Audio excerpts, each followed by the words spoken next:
This is very interesting what you're saying. That you can kind of predict when a video is going to be a banger. Yes. With some semblance of success. On one extreme, you have like the haters that are like, "You're a piece of shit." I'm like, I can't do anything with that. Yeah. And then on the other end of the spectrum, Okay, noted. Don't be don't be me. She was a creator doing into her DMs. I literally slid. I was that guy. Like I stayed the night at my girlfriend's house, came back, and I woke up in the morning and I was just like, my oven's on. That's why I would make fun of you. I'd just be like, you're being foolish right now. You're being racist right now. Yeah, I just anti-chopstick.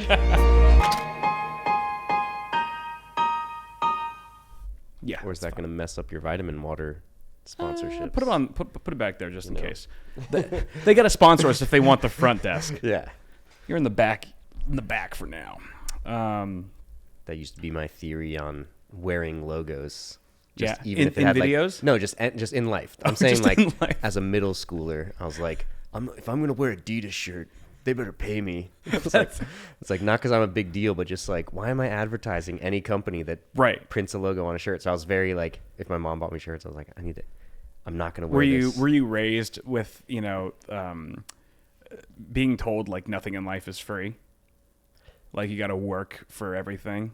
Oh, I was just raised being like, you don't get anything from us. So I guess that's like nothing in life is free. Yeah, I didn't get an allowance. In one way or another, whether it was directly told to you or just through that was never the phrase, but it was definitely you have to work for anything. Right. No allowance. It was like there was only one chore that got us paid, and that was mowing the lawn. Oh, really? So yeah. Me and my two brothers would fight for it to be like, oh, I can get $5 if I'm the one that mows the lawn this week, and then we'd be like, hey dude, I really want to save up for this, so like, can I mow the lawn? And then sometimes it would be like, it's my turn to mow the lawn, but I'll let you mow it for $4 if you give me $1. Yeah. And so that was like our like business, because it would be like, I'm saving up for that, or I can't do it this weekend, but I'm gonna give you my slot of lawn mowing. Dude, I feel like there's a whole thesis you could write, like a thesis paper you could write on like kid economics, you know? I see how I live now, and like the financial lessons that I know about life now, I definitely learned as a kid trying to do chores, negotiating with my brothers. Yeah. Like, that's fascinating actually, because I'm an only child. Mm-hmm. So I was just, I had to do the lawn, and I can't remember. I don't think it was ever like a allotted allowance that I got. I think it was just like, this is your duty. Like, you live here under this roof. We feed you. We take care of you. And I wish I had a sibling in that case, because then it would be the opposite fight that you had, which would be like, no, you're doing it. Yeah.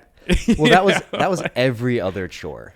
Okay, yeah. I think my parents, I have to talk to them about it actually. The reason that they made lawn mowing different, to be like, you actually have a way to make money. Because otherwise we just don't have money, and you don't learn how to spend it. You don't learn how to save it. You have no goals. They're just like, we'll buy you everything. Exactly. And then you never learn about money. You never misspend your money. I would save up like $100, buy something, and be like, why did I buy, I think it was like a Dell digital jukebox. I was gonna say, what do you buy as a kid? It was when the iPod was just coming out. Okay. And so I was then like, you were slightly older then. You weren't like a kid when the first iPod came out? No, that was, but that was still from growing up. Gotcha. Till when I graduated high school, the only thing I could get paid for was mowing lawns within my family, and then we ended up mowing the lawns for the neighborhood, so like that would give us more money. Yeah. But I remember saving up, and I got the Dell digital jukebox because I couldn't afford the iPod Shuffle. Right. I still can't afford an iPod Shuffle. And so I was like, okay, I'll get the Dell digital jukebox. I got it, and like immediately, like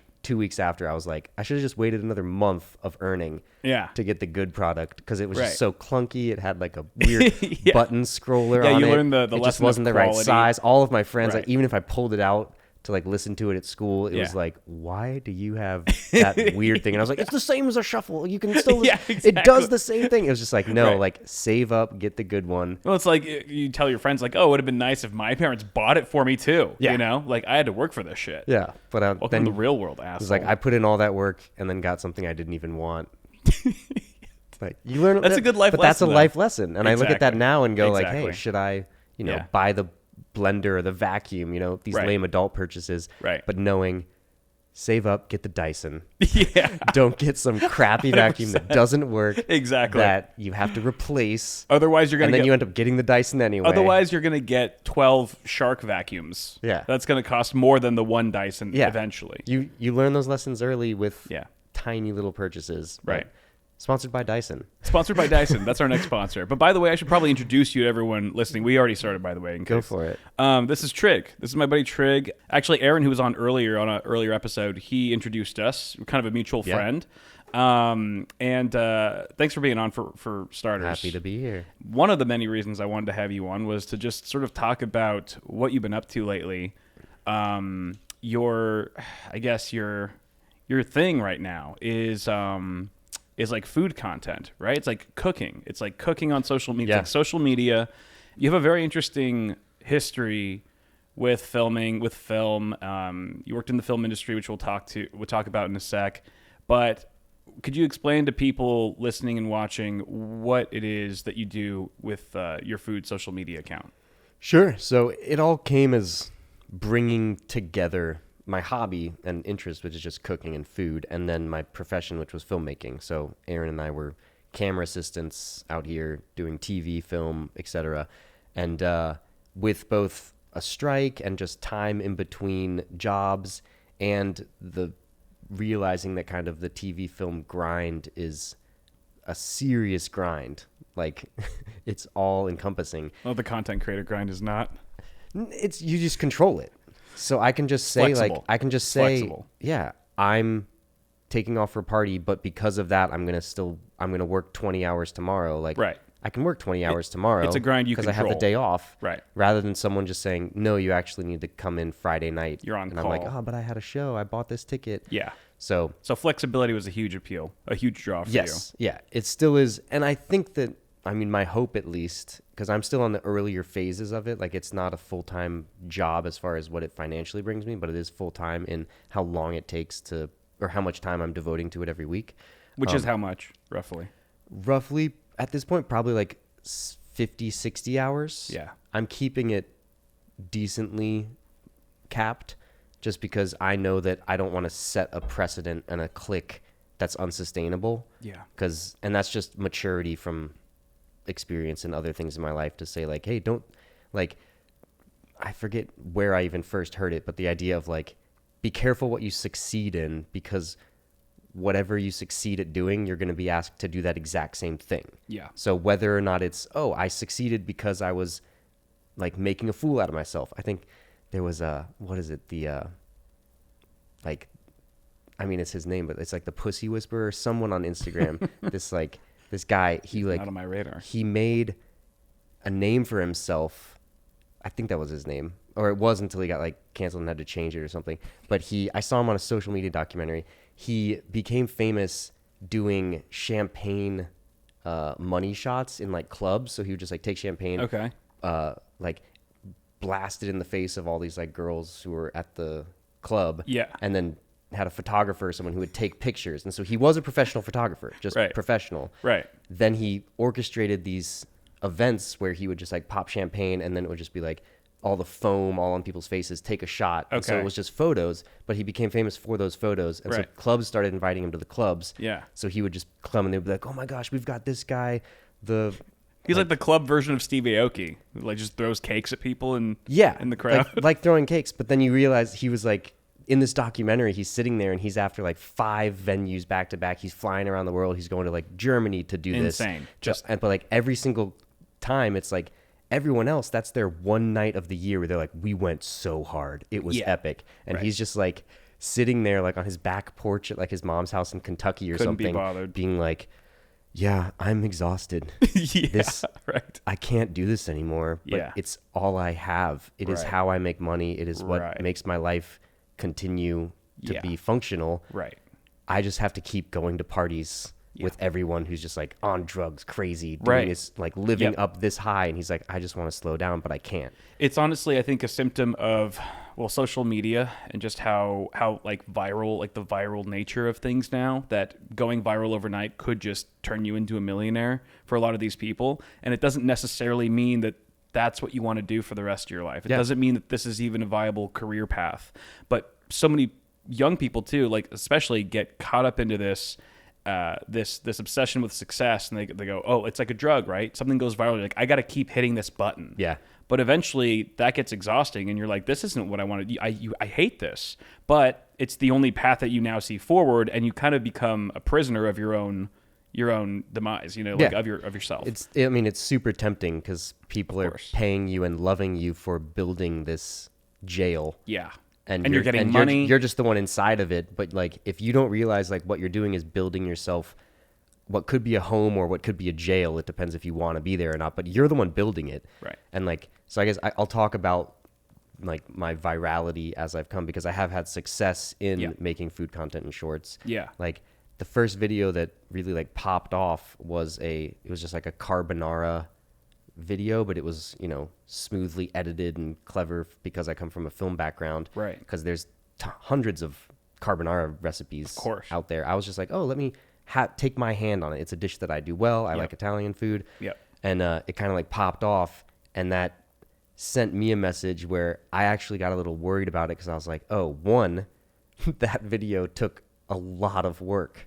Yeah, you're like, damn it. I was like, I can't do one of those every week. Sure. And I know that just the way that these algorithms work, it was already like, I need to capitalize off of this and get the next video out. And like, I need to do something similar. So like, what if I just do a different pasta dish? Or was it the structure of that video that really clicked? Is it because it was Italian food? You want to find out what it was that made it viral. Did you figure it out? And duplicate it. I think I did figure it out, and it's refreshing because it was just me doing something I wanted to do. Yeah. Because I forced it for like 4 or 5 videos after that. Right. And had to genuinely lose hope again and go, it was a one-time thing. I don't know the recipe to success. I missed it. Like, it's something in there I don't know. Yeah. I'm just going to make a video that I want to make that's fun. Right. Which is the best possible outcome that could have happened. Because then when that one kind of blew up again, I was like, oh, cool. I can now continue doing, I'll take the lesson from that being like, make videos you want to make and make them when you want to make them. Right. And say, if I just operate off of those two tent poles and say, this is what I'm going to do. I'm going to make videos when I want to make them, and I'm going to make the videos that I want to make. If I get success, great. I'm succeeding doing something I want to do in the way I want to do it. Right. And if I fail, then I can analyze, do I want to kind of sell out? Do I want to play to the algorithm? Do I want to, make a stupid joke? Do I want to do a stupid hook or like a, clickbait, or the clickbait equivalent for scroll bait? It's like, or some kind of like hacky, those things. Trope. Yeah. Just like, hey, I saw this viral recipe, or like, the people who like look up in the corner and they're like, yeah, let's make it. Like, honestly, I think it's so, like, I've heard people say with industries, like food or like cooking, it's like, oh, it has such wide appeal. It's universal. It must be so easy to get into. But that's what everyone thinks. So there's a huge saturation in that arena of just content creators that are doing food. It's insane, which makes it incredibly difficult to stand out in this sea of copycats, because there's so much unoriginality. And I think that's one of the many things about your content that's catapulted you into this early success. Is when I watch your videos and someone goes to your profile, whether they realize it or not, it just kind of oozes creativity in so many different areas. Like, there's the creativity of the dishes or the information that you're sharing, right? Like you did like very recently the pumpkin cheesecake, where you made cheesecake in a pumpkin. That was today. First of all, okay. I'm very current. I'm hip on the current events. Like, thanks for watching. So like, I have never seen that before. I've seen cheesecake done a million ways, never in a pumpkin. So like, shit like that on top of your film background, where it's not just a bunch of jump cuts that like someone like me would do if I was trying to emulate popular food content. Yeah. It's really well done cinematography plus editing that only someone with a background like yours could have and appreciate. But I would say that the average person don't really understand what they're seeing, like how complicated or how much effort put into like some of the shots that you do, but they kind of just know it subconsciously, like, this is different. Yeah. This looks different than what I'm used to. And they don't really understand why. It's like, if I see, a Scorsese film or something like that, like, I don't have a film background at all, but I could tell somehow deep in my mind, like, this looks different and better than the average, shitty movie or whatever. Yeah. So I think there's, and plus, like, you just have a good personality. You show your face on camera, which a lot of creators don't. a lot of creators either don't have any, narration whatsoever, let alone show their face. And I think that creates a more personal connection with your viewers, which is huge on social media. Because I was thinking about it and I was like, so I met my girlfriend on Instagram. And the way that came about was she was a creator doing into her DMs. I literally slid. I was that guy. But I kept seeing her videos pop up in my feed, just randomly through the algorithm. Yeah. And she did comedy videos at the time, and her face was in it or whatever. And I would just swipe away. I would laugh because I thought they were really funny, and I'd swipe away. And then for like the next 2 or 3 weeks, she would just pop up regularly, and eventually I was like, you know what, as a small creator at one point in my life, it always meant a lot to me when larger creators would reach out and say, hey, like, I see what you're doing. Good job. Keep it up. Like, you're on the right track. And so I just reached out to her and we started a conversation that way. It's just, hey, your videos are really funny. But that would have never happened unless I kept seeing her face repeated. And kept that recognition. It's a watermark. Was a foundation. Exactly. Like you can't. I mean, she watermarks her content because she does a lot of hands over stuff, and I think that's super smart because people are ripping me off, and my face is on the content. And I'm like, how shameless are you? Right. What? Like, Also, also a good sign though. Yeah, I mean, it's a flattery part of success. What was it called? Imitation. Flattery. Haters were a benchmark. I was very happy to get my first haters. They came very early on. Oh, let's talk about that really quick. Sure. What have those negative comments been like? Because I've I know a bunch of other early creators, and they're like, dude, I'm starting to get these hate messages. Like, I don't know if I should keep doing this. I'm like, this is a sign that you're on the right track. The fact that, because when you first start, everyone's supportive of a small channel. And when you get big and someone sees millions of people, just like to hate on large entities. If you have some semblance of success, something that they don't have, you're a larger target. So what kind of shit, there's usually some commonality with the negative comments. I'm sure there's a similarity between the negative comments you'll get as a tech channel versus a food channel. Sure. But I think there's also differences because food is so undeniably subjective. Yeah.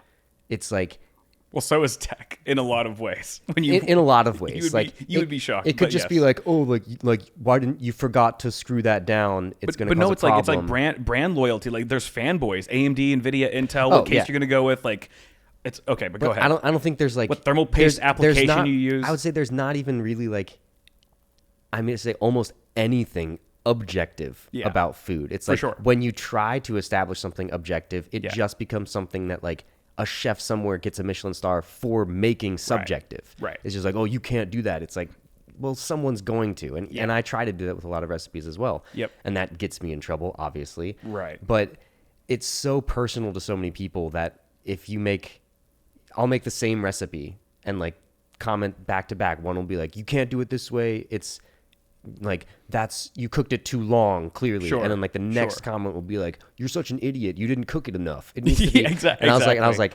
literally, you can't win in that sense. In a way, it's great because these comments just sort of cancel each other out. They cancel themselves out. We're just like, all right. Yeah, I try to. There's no pleasing anyone. I try to, and I mean, at least when I was sub like 100,000 followers, or like anything sub like 1 million views on a video, I would really try to read every comment and respond to every comment because I think if someone's leaving a comment, it's kind of like they want it to be heard or read by at least someone. Sure. And so at least liking it is like, hey, I saw this. Yeah. And for me, I've got decently thick skin. I've got 2 brothers. We make fun of each other all the time. Yeah. So I wouldn't really get like hurt, offended by things, but I found it easier to deal with negative comments by replying to them, not getting in a fight with someone because that's not going to get anywhere. Sure. But I would genuinely just be like, thanks for letting me know. And the funniest thing happens where it's passive 99% of the time when you respond to a very rude comment, being like, just another fucking idiot on YouTube. They turn into a puppy dog. Like, instantly, they just go, sorry, man, I actually really like the video. It's pretty creative. Yes, and I was like, 100%. And then I'll respond. I'll be like, why didn't you say that? And he was like, I don't know. I just watched a lot of videos and thought that like, and it's like, I'm sorry. Yeah. I was like, there was no thought to it. Yeah. Like one guy just like, he commented again, and it's like always guys. Like, of course. We're the worst. It is. And, but like he even commented, he was like, sorry, I don't even know why I said that. I just like replying random things. And I was like, why not reply a random nice thing? Exactly. Like, it was like 4 sentences of like mean beating someone down. Like, he was seriously like offended. Right. And then I was like, hey, sorry, man, I didn't mean to. Yeah. I think I don't, and that's such a. I mean, that could be a whole episode and a whole other, debate or whatever. Is like, why do people just feel inclined naturally to post something negative over something positive? Yeah. Just in general, is it because they feel like this semblance of safety behind a keyboard, where it's like, oh, I can get away with this, right? I can get away with nice things in person, but you can't always get away with saying negative things in person. You might get punched in the face. Yeah, I mean, or is it just because their lives are shitty, or like everyone's kind of going through something? It's like the societal pressure of everyday life, and just like they need an outlet. They're projecting. I think a lot of the times is what it could be. Yeah. But as a creator, you often take the brunt of that, and I think learning how to respond is a skill that you develop. Yeah, I know that I'm not the one they're angry at. Exactly. It's like you're mad at yourself or someone else in your life. Right. It's like, this is just anger that you can't express elsewhere. Yeah. Because this is a video. I made a video about quiche. Like, yeah. Why are you? It's like, I clearly didn't wind you up from happy to this angry. I'm not the reason for your problems. Yeah. And the videos I'm making aren't like I'm not just like, hey, like, Turkish food is shitty. Yeah, right. Like, it's like, that's not my hook. At the very end, you're like, and that's how you make a cheesecake. Vote for Trump. Like, there's nothing. There's nothing it's so incendiary. innocuous. I'm not trying to like rile people up. Like, right. And so when they do, I'm like, you were riled up. You got on your phone to calm down, right. and you decided to vent at me because I came up on your feed. Yeah. And it's like, and like the amount of people, if I ever cook a pork recipe, like the amount of people who are just like, I don't eat pork. Yeah. And even that for me, I'm like, cool. then don't comment on pork recipes, or you're going to keep getting suggested them.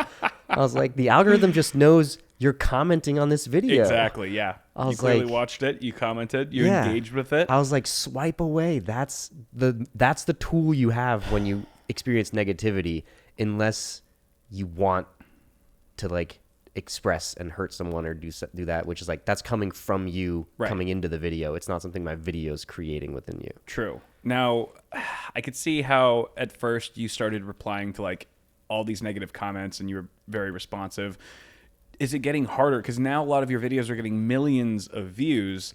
Do you see yourself just continuing to interact with everyone in the comments, or at some point you kind of just have to let it go? Or like, what's your... I try to, for right now, my kind of rule is 24 hours, I at least read every comment and reply to it. And that's pretty easy to monitor. Most apps have a mechanism to kind of look at the new ones or look at the unreplied to. Sure.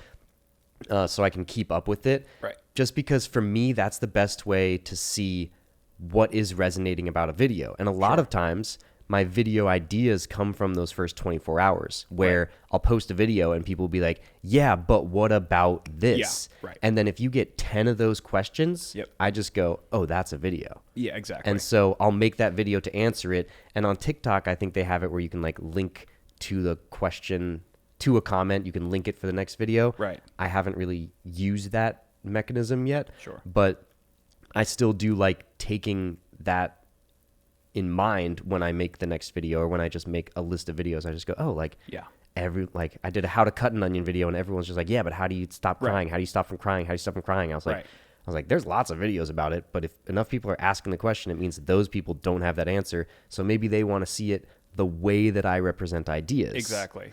Those are the best comments. There's on one extreme you have like the haters that are like, you're a piece of shit. I'm like, I can't do anything with that. Yeah. And then on the other end of the spectrum. Okay, noted. Don't be don't be me. Yeah. Yeah, exactly. Sorry, you're stuck with that. And on the other side of the spectrum, you've got, this was great. It's like, okay, well, the thumbs up, all the likes tell me that you liked it. Yeah. Right. So it's maybe the suggestions or even the constructive criticism in between those two sides that kind of help guide you. When sometimes you're like, I don't know where to go from here. Yeah. Or what about this worked? Why is this bombing, or why is this doing great? Well, that was kind of the takeaway from my initial viral video that I tried to like duplicate. I was looking more at the video. Right. And I think what I learned then from that was like, by looking at the comments and looking at the comments of other videos, what resonated with people was my tone. Yeah. I think you even said something to me early on when I was going down the YouTube route for longer form, was like, you need to inject as much of yourself as possible into the content, because that's the only thing that is guaranteed to be unique. Exactly. Like Gordon Ramsay made a beef Wellington video. Right. If I make a beef Wellington recipe, like if I try to make his video, he's going to have done it better because it's already done. He's Gordon Ramsay and he did it, or like he did it first, and he's Gordon Ramsay. So it's going to be better to watch his video than mine.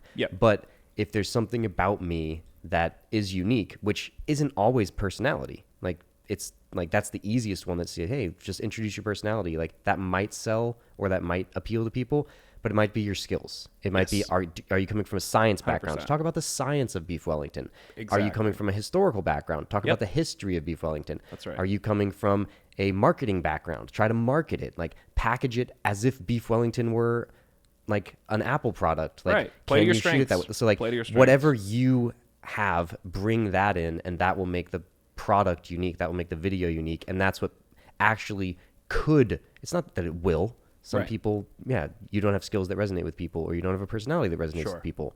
Try a different career other than content creation. Yeah, exactly. But if you do, that's the only thing that could resonate with people is your uniqueness and your skills. Yeah. Because it needs to vibrate at a different frequency in order to resonate with people and fill up the space, fill up the void, because there's just too much. There's so much out there, food and everything. Yeah. I mean, honestly, I think you nailed it.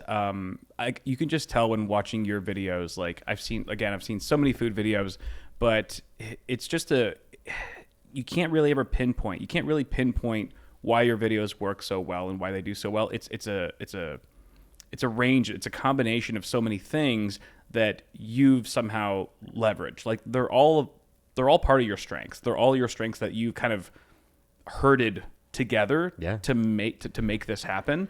And it's very like, you can just like the way I know that you're leveraging all your strengths with your content is because you can watch it. When I watch enough of your videos, I think if a random viewer watches enough, they can infer certain things about you as a person. I hope not. But okay, nothing incriminating. Nothing incriminating. You have to be on a podcast like this in order for that to happen. That's a level of vulnerability that you don't expect, but I think you're right. Just in the artistic sense. And I think someone who I don't even know who they are, but they've commented on 20 videos, because you see, oh, this person's commented. They keep commenting. I think like I made a video and then they said something about how it was made, being like this a certain thing about me, and it was kind of like, you have no business knowing that. I don't know you. You don't know me. You've only known me through my videos. And yet, like, unless they seriously stalked me and like... Wait, what did he say? He said that you have no business knowing something? No. For me, that was my reaction. Right. What did he say about you? I think it was a female commenter. Just from like, all I know is like they have like their little name, their handle. You never know these and things. A little photo. And I was just like, oh, okay. But it was something Probably about like... 300-pound guy. Yeah, it could have been. It's the internet. And it was something about how, like, the way my mind works with mathematics and, like, science and hypothesis and testing and things like that, because I come from, in college, I was pre-med. I did organic chemistry, biology. Oh, I didn't know that. Yeah, I did all the hard sciences. Yeah. And then shifted into language and philosophy pretty much my senior year. Because I was just like, I don't want to go to med school guaranteed. Yeah. I want to travel. I want to do that. So leaving with some kind of softer skill and language skills allows me to do that better. Right. And so I kind of shifted, but I went through all of the hard science classes. Yeah. And that's fundamentally formed the way that I approach problems, the way that I approach everything, the way that I approach creativity. When I'm a cinematographer on a movie or reading a script, I go through it logically and say like this, therefore this. Yeah. Like I put the whole thing out as an equation more or less when I'm talking to directors or actors even. So like I interpret creativity through a very scientific and mathematic And I think that is a perfect storm for a solo content creator, because you kind of have to be mathematical and technical in so many ways, but creative at the same time. And you're doing everything on your own right now, right? You're a one-man show. Yeah, I'm 100%. You're 100% a one-man show. And it's like, I think what's great about that also is that it creates this, you're able to realize a singular vision I mean, there's obviously great things about you know better than me working in film when people can get together and create a team and really make something, develop something as a team. But sometimes that vision of like one person can get lost in that when other people have a part in it. And it's like, this is all you, but you actually have the capabilities to make it all work together in a way that is, is very enjoyable to watch. Yeah. Thank you. So one of the things for me as a content creator is like, I've been doing this for a long time, and it's like, sometimes it gets lonely. Like, and like other creators that I've known for a long time say the same thing. It's like whenever we go to events like tech conventions, it's always like, oh, human interaction, I mean, obviously we have our friends and family, but that's, more few and far between. Have you had any effect of that? Like, has that affected you in any way, going from such a team oriented profession in film to now just being a solo artist, so to speak? Like, what's that been like for you? For sure. Ooh, free therapy here. This is nice. I knew going in that isolation, like loneliness, those kind of things, like they don't necessarily get me down, but that's in my whole life, that's always been actually where I tend to go if left to my own devices, because I'm just like, I just like being alone. I just like doing my own thing. Yeah. Very much introvert in the sense of where I get my energy from. It's like, give me my alone time. Yeah. And so in my past, even when I'm in a very social and stimulated environment where it's like there's tons of people and I can talk to and have friends everywhere, at work, at home, whatever it may be, I've tended to try to create isolated environments for myself. And then I notice only after a few months or so of doing that, I go, this isn't healthy. Why are you doing this? You need other people. Yeah. And so it's always been an active thing for myself. Once I realized that, which was pretty much like college age, I realized you need to have a check mark of be social, talk to people. Check in with your fellow man once in a while. Yeah, or you're just not going to naturally. Even if you're surrounded by people, you as Trigg are not going to do that. Yeah. And so it's an effort for sure. Yeah, so it was always on the checklist of like, make sure you have social activity. Right. And so going into this, I was like, oh, dude, that's going to be a rabbit hole. For sure. Like, especially if I didn't have a girlfriend, she definitely grounds me as one link that like, like she would tell me I'm neglecting social relationships, i.e. her, much before I realize I am. She kind of keeps you in check. So she's the canary in the coal mine for that. Yep. And then after that, I then have my second canary that tells me like, hey, you're neglecting. But it's so easy to, it pushes you to, and I'm desperately trying to, I reach out to a bunch of food creators and just other creators all the time through DM and just say like, hey, let's talk about this. Or like if I see a video that I like, even as a smaller creator, I'm like, hey, I really like what you're doing. I think it's really creative. I admire it based on, because within the food niche, there's people who I'm just like, I want nothing to do with you. Even if you have 2 million followers, I'm like, if you were like, hey, let's collab, I would be like, we have no overlap. Like we both make food. We both make Italian food. But like, I could never make a video in your tone. And if you made a video in my tone, your audience would hate it. And my audience / me would be like, we have to be so fake to do that. Without naming any names, like what kind of style of creator would that be? Would that look like? The throwing your food all over the place. Oh, okay. Like the slam food. Yeah. The crazy, I mean, the ASMR people don't really do that many collaborations, but that's a content that for me, I'm like, I don't know the place of like ASMR food. Sure. As far as because for me, content creations, it's about a relationship, and it's about, I like content because there's a value proposition beyond entertainment. Yeah, I was like, entertainment, pure entertainment, those are the movies that everyone is like, these movies have no soul. Yeah. It's like, I don't want to work on those movies. Yep. I was like, I don't want to make even that food content where it's like, oh, that's super entertaining. Like, that guy ate 60 hot dogs that were covered in cheese and deep fried. And like, it's like, okay, wow, I'm shocked. That's amazing. The kind of clickbait stuff that, it's like a spectacle, and it's sort of sensationalized and can feel a little, very impersonal, and just kind of soulless. Like, what do you, like, you finish the video and it's like, what did it do for you as an audience member? Like, Yeah.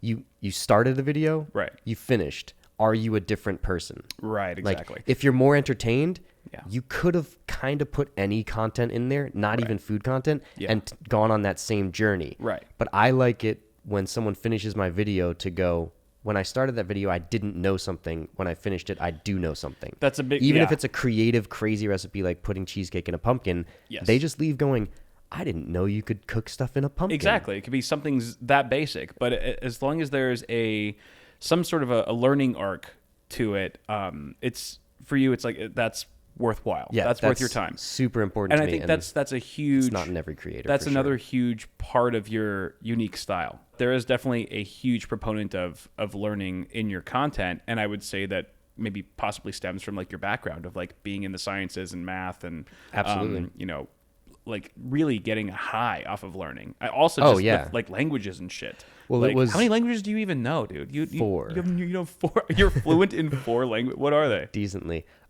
English. Or I know you told me briefly before. It's actually 4 foreign languages. French, Christ. Mandarin, Chinese, Italian, and then decent German. I've got like tourist German. You know Mandarin, that's right. Yeah, because I lived there for 2 years. I was a teacher there, and so I would say a lot of the didactic or like the teaching elements of my content come from that phase of my life where I was a teacher and I had to explain what for me was natural English language. I was an English teacher. Yeah. I had to explain English, something so natural and just absolutely, like, what would it be? Like instinctual. Sure. To a bunch of people who were learning it as a second language. And I couldn't just explain to them, no, it feels right to say, like, I ran up my bill. It's right, like, but why are you running it? No, it's, yeah. You certain you idioms run up, that don't translate. I couldn't just be like, it just sounds right. Yeah. Like, that's not enough to teach. You need to understand the concepts. So being able to break something down into its base components and then say, which of these are essential? Right. Let me present those. And that's also something that's forced by the 60-second format is you say, I can't do an A through Z walkthrough. Right. I need to just go A to C. So like what's A, what's B, and what's C, that's going to be the 60-second video. Sure. And so identifying those things and then presenting them in a linear way is kind of what teaching taught me how to do. So it was both logic and chemistry and all of those things helped me like understand cooking. Yeah. But then once I understand it, go, how can I now teach this? Right. And then from the film background, I go, now how can I film it in a way that looks cool? And so having those 3 things, the ideal video for me has those 3 things. Yeah. It has a fundamental understanding that I have that is niche because of my knowledge base. Right. It has a breakdown that is inherently logical and sequenced that is used to teach someone and take them on a journey from A to C. Yeah. And then it has some kind of type of videography that is elevated, so it's not just someone in front of a blackboard being like, here's the information, now you know it. It's like some people need all 3 in order to get one of them as a takeaway. For sure.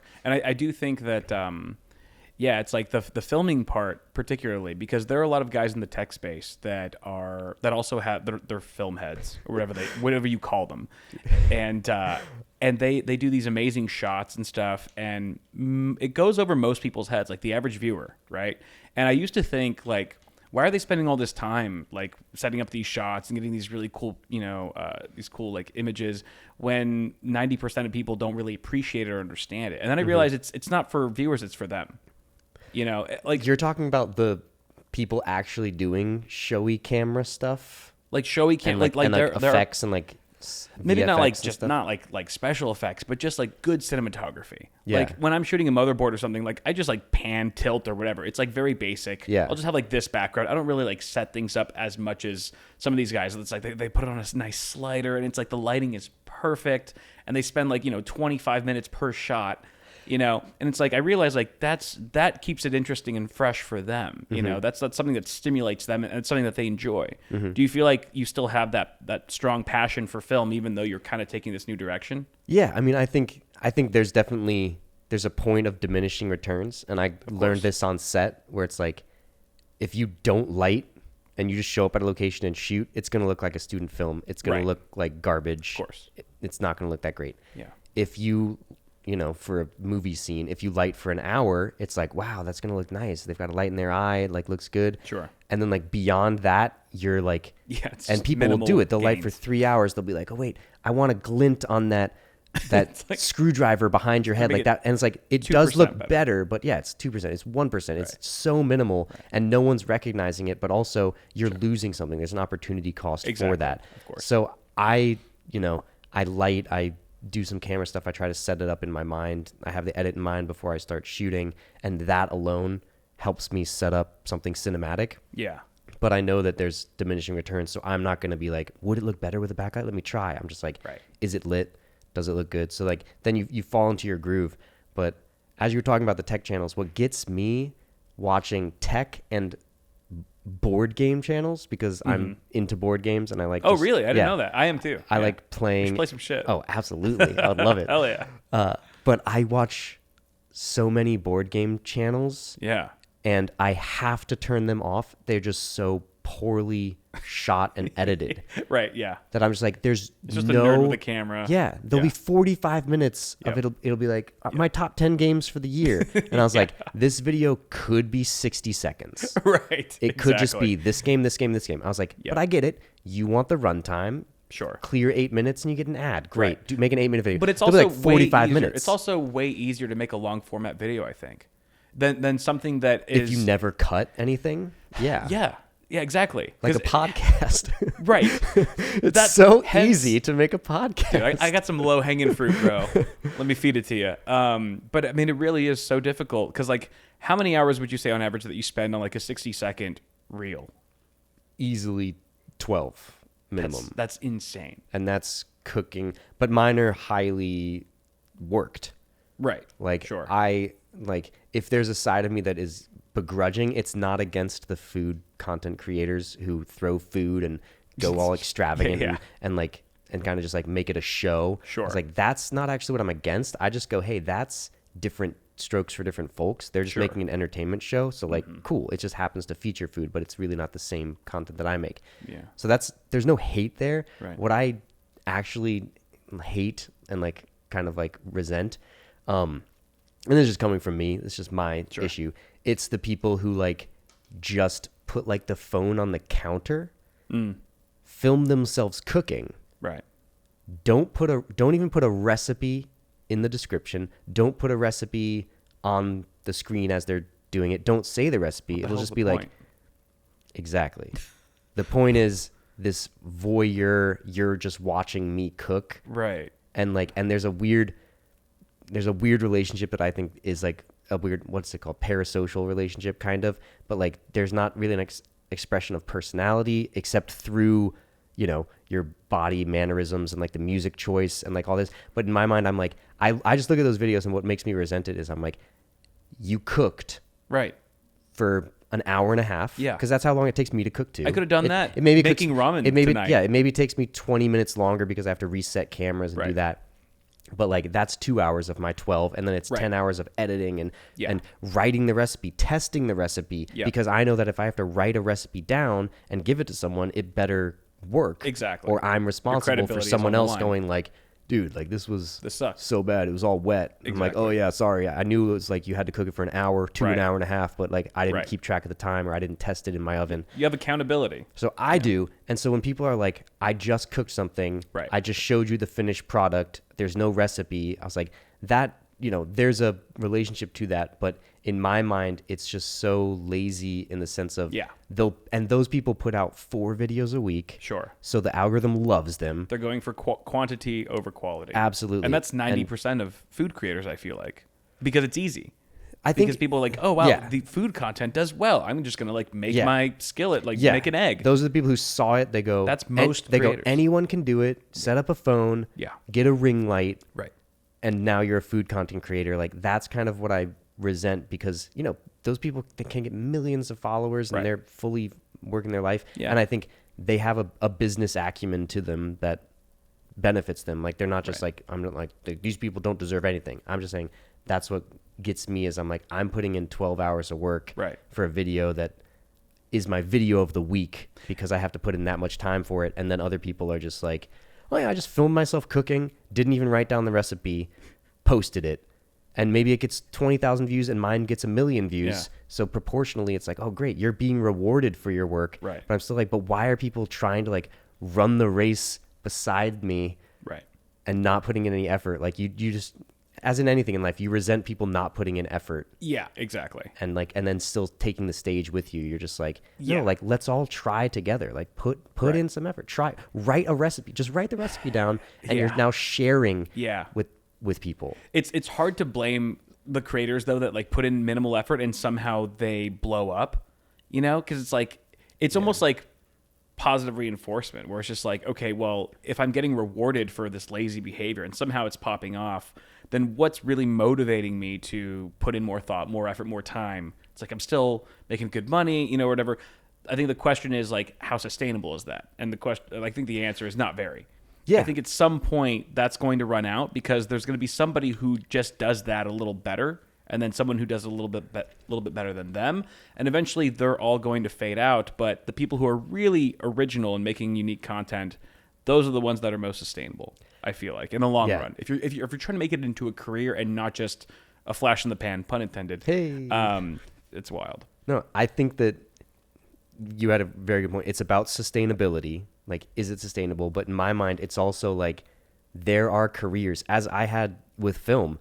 If I was working on like a commercial or even a TV show that I was just like, people would be like, oh, you're on that TV show? I'll check it out. And I'll be like, don't. It's not good. It's not a good show. It's not well written. It's chewed up food. You've already seen the same thing.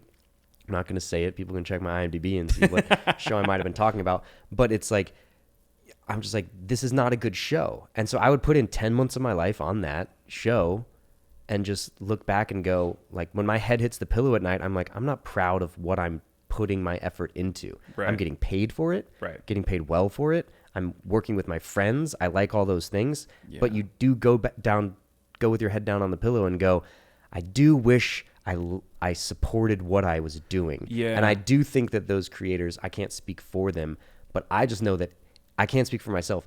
If I was doing that, I would have a serious problem at the end of the day. Right. A day where I'm successful, a day where I got a $5,000 brand deal, a day where I got flown to a premiere or an event or something, I would go, I don't deserve to be here. I'm not putting in the effort. Yeah. I'm mailing it in. Yeah. I'm not providing value. Doesn't really help. So it's just not sustainable for my soul more than anything else. Yeah. But then as a career as well, I think it also is a viable thing where you go, if someone else comes along, like, you're going to get forgotten as quickly as you flashed up. Right. It's like, because you don't have anything essential that you've now brought and tied your audience to.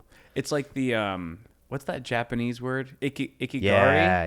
Where it's like all these overlapping. It's like something that you enjoy doing, something that the people you're doing it for enjoy, something that's like it's bringing purpose to the world and giving you fulfillment. It's like all these overlapping things. And financial, because it's also practical. It's like there's a million circles. It's like this giant complex Venn diagram. Yeah. And it's like right in the middle is your Ikigai, and it seems like that's such a huge proponent. You know, it's like, do you feel fulfilled with what you're doing? Oh, switching gears slightly here. Sure. Still talking about food and stuff and what you do. How's monetization been like? Because you said like, okay, financial is like a reality as well. Like how, like this needs to pay the bills at the end of the day. Yeah. How's monetization been for like a short creator? Because that's one area that I don't really know too much about. Thank goodness for YouTube. Yeah. The only platform, as far as I'm concerned, that values creative content. Yeah.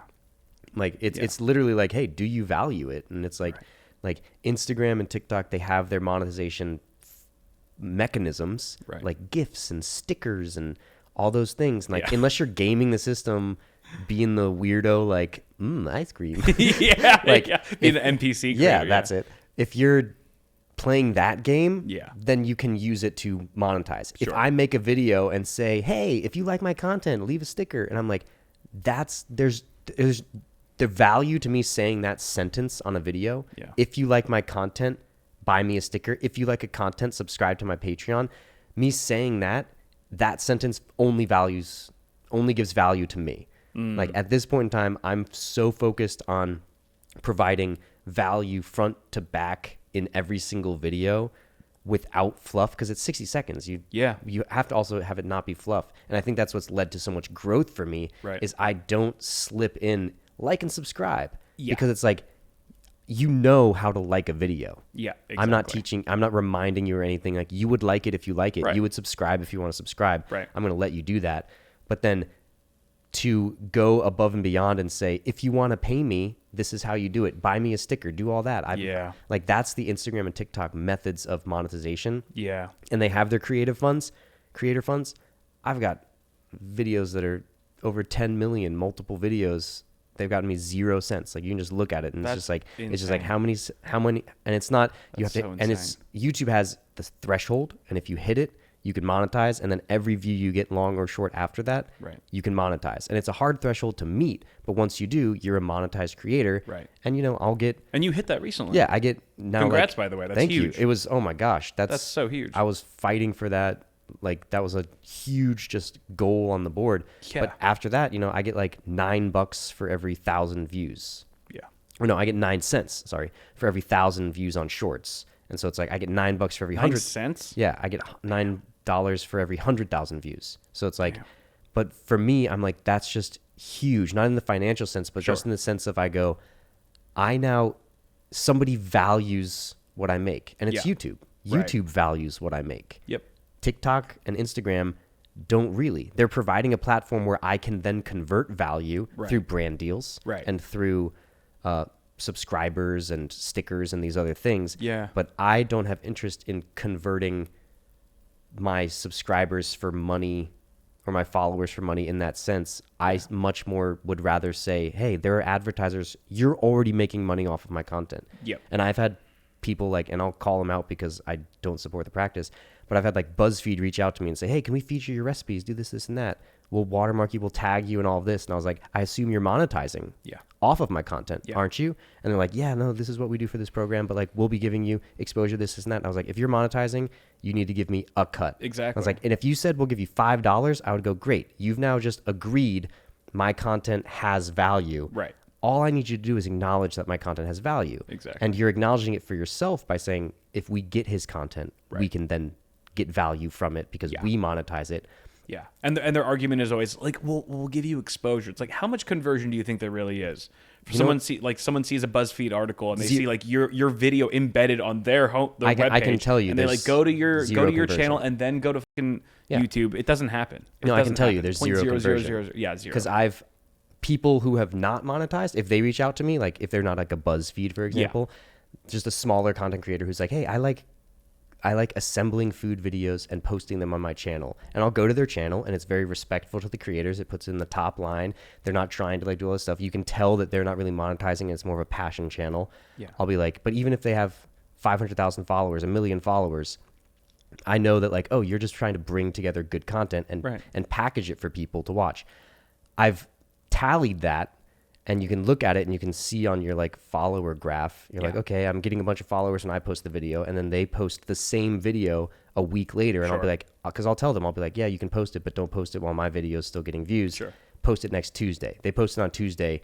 Flatline. Zero blip. Flatline. And it's like, and they'll even get, 100,000 views on the video. And I was like, if I got 100,000 views on a video, I would bump up, something observable, a few hundred, maybe 1,000 or so subscribers from that. And it's zero effect. And so it's just like, there is no conversion. It's just a theory that you can pitch people the same way and I've been in the Hollywood circle for long enough to know that like exposure is meaningless. They say, come work on our film. Oh, we've got a do our short film. We got a feature that we really want to shoot. We'll bring you on. It's like, no, you won't. You'll hire someone for the feature.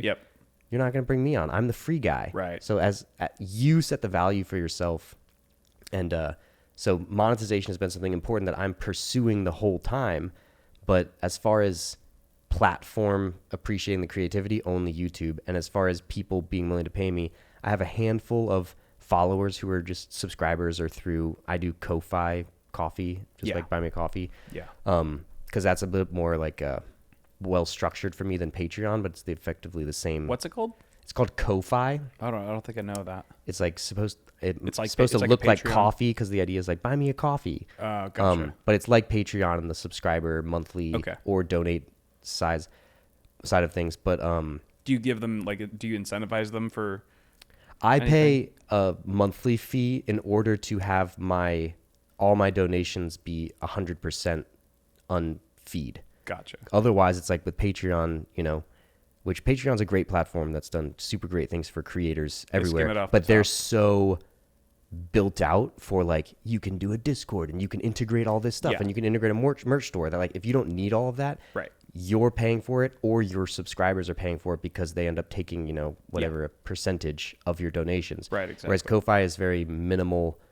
If people subscribe to you, at this point for me, I get 100%. If someone gives me $5 a month, I get $5 a month. And all I have to do is give Ko-Fi, I think it's $6 a month. And so all of my subscriptions easily it pays for itself. But I'm just supporting the platform saying, hey, thank you for being a place where people can give me money unfeed. So my thank you to them is coming out of my pocket kind of indirectly. Yeah. But I mean, it's good. It's a good alternative until you start your OnlyFans. Yeah. OnlyPants. Let's get it going. OnlyFans. Okay, so big question. But besides that, it's just brand deals are the only third thing. And then are brand deals easy, difficult to get at this point with where you're at? I mean, at this point, you have to have some people reaching out. I think it's always a question of what's the quality of these brands? What is it? Woody Allen is I don't want to be a member of any club that would have me as a member. Yeah. It's the people who are reaching out are people who I'm I do not want to support you. Yeah. You are a drop shipped BS item that anyone who buys it will be unhappy with. Right. I'm not going to. Temu's hitting you up. Yeah. Not Temu, but similar product. You're just I'm just not interested. Right. And then there's a whole slew of people who hit you up and be like, we want to give you free stuff and use it. And I was like, you're just now giving me an obligation of a video. And it's a $13 product. Right. I was like, $13 for a feature? I was like, if you were paying me. It'd also be great if I could pay my mortgage with a pan, but I can't. No. Give me money. Or even if I resold it at full value, I'm still getting $13 for posting something. Right. So, I just turn those down and say hey, no thanks. Or I reach out and say, do you have a marketing budget? I would love to make a dedicated video. Here are my rates. But, out of curiosity, are there any there has to be we're in LA, there has to be events, conventions that for where creators like you could go and talk to other brands and be here's my business card, this is what I do, and just network. I know networking kind of sucks. Yeah. Whatever. It's kind of very schmoozy and stuff, but I mean, it is a thing and it is kind of a way. Have you considered getting involved in that way and hey, let's meet some brands, let's show them what I do. That's my big 2024 plan. Okay. I think that the big threshold I wanted to hit to start pitching myself is 200,000 followers, which I just passed maybe a couple weeks ago. That's absolutely huge. On one platform, because people always do the grand total. Yeah, sure. And then you go to one platform and I'm oh, now you're underwhelmed. Sure.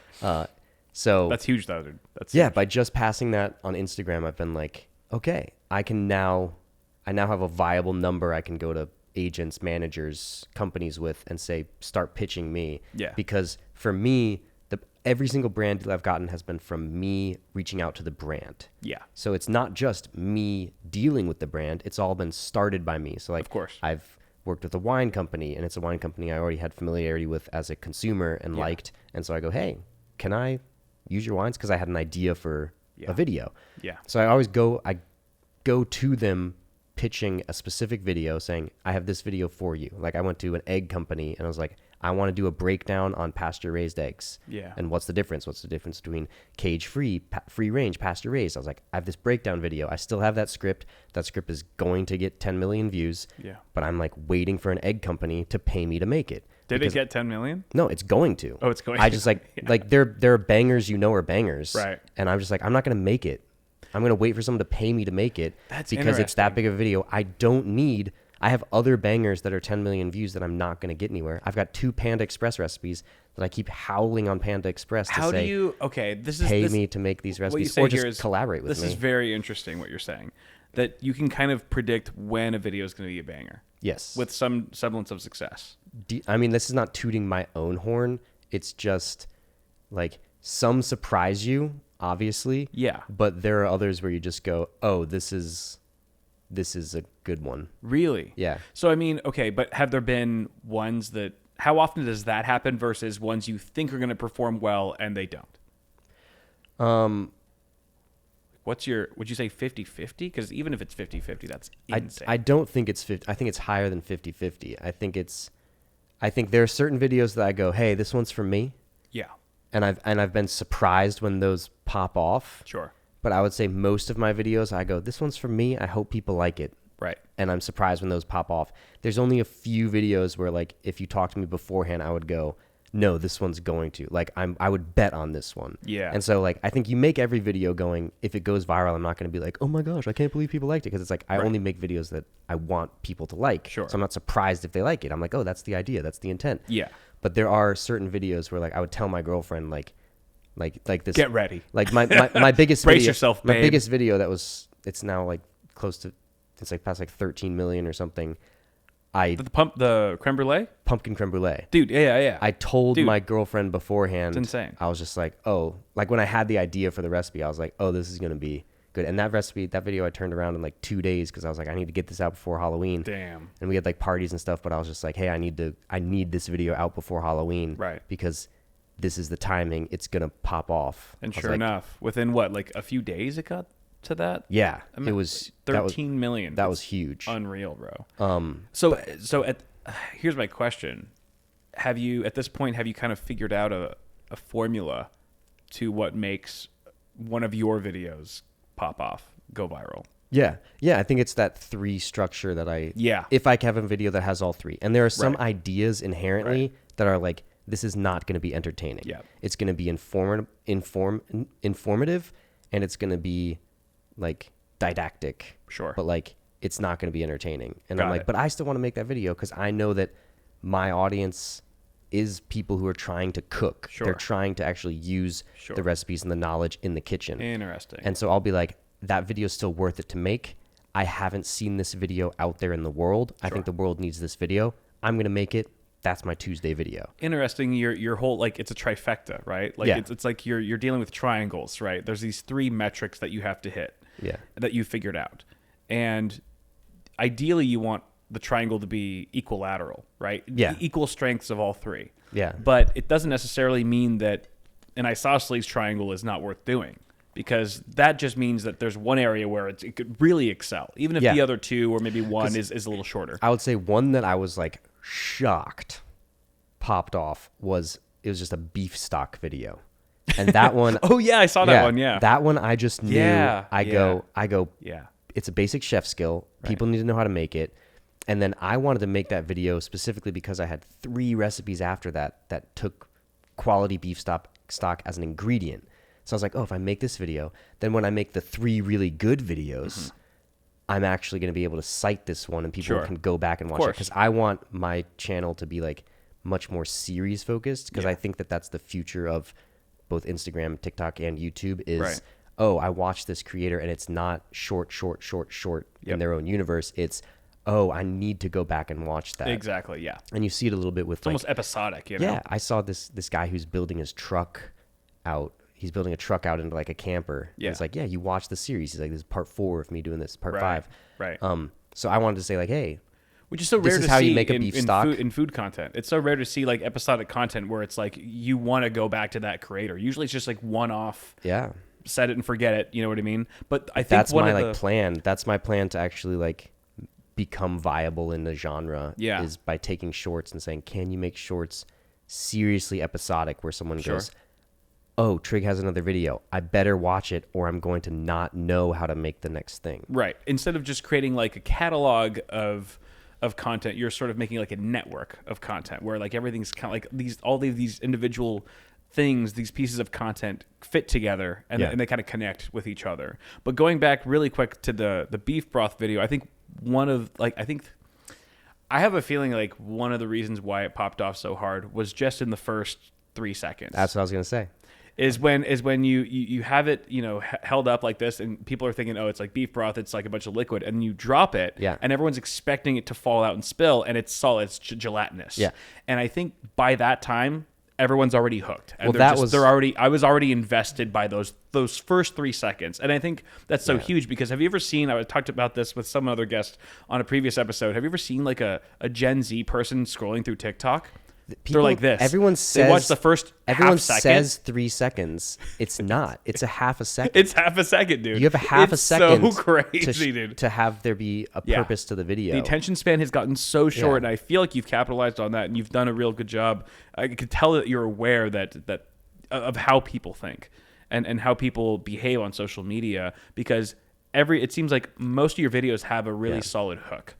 You know? That's how I function on social media. It's right. like I just look at what hooks me, what I like, right. and then create that in a video. That's a quality skill though to have from someone who's in film, where it's like, no, you're invested with the whole thing. Like you bought a ticket, you're going to watch the 2-hour movie. Yeah. It doesn't need to be exciting in the first 5 minutes. I was just thinking about that, watching like a movie in theaters. I mean, it wasn't Killers of the Flower Moon, which, 4-hour movie. You bought the ticket, you're Dude, there. That was a mission, yeah. But it's just like, just by like starting with opening credits, I was like, this is so interesting. I wonder, like, if a TikToker made a movie, would they start it with the hook? No, I think I was watching the no start, like the Please Don't Destroy guys from Saturday Night Live.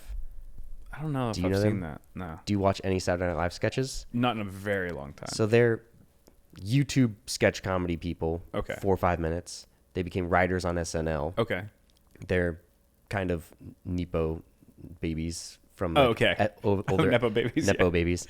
Nepo, yeah. From other SNL writers, but that's besides the point, because they are very funny. Yeah. But they made a full feature film, and I haven't seen the feature film. I think it's coming out soon. Okay. But just the fact that it's like, to come from shorts and like make a feature film, it's like, you can make funny shorts. I'm like, I do wonder if they could make a good movie. A good movie, sure. Because they're just different skills. Right. And there was definitely a learning curve where I was like, I feel very confident making a short film or a feature film. Yeah. I know the pacing, I know the structure.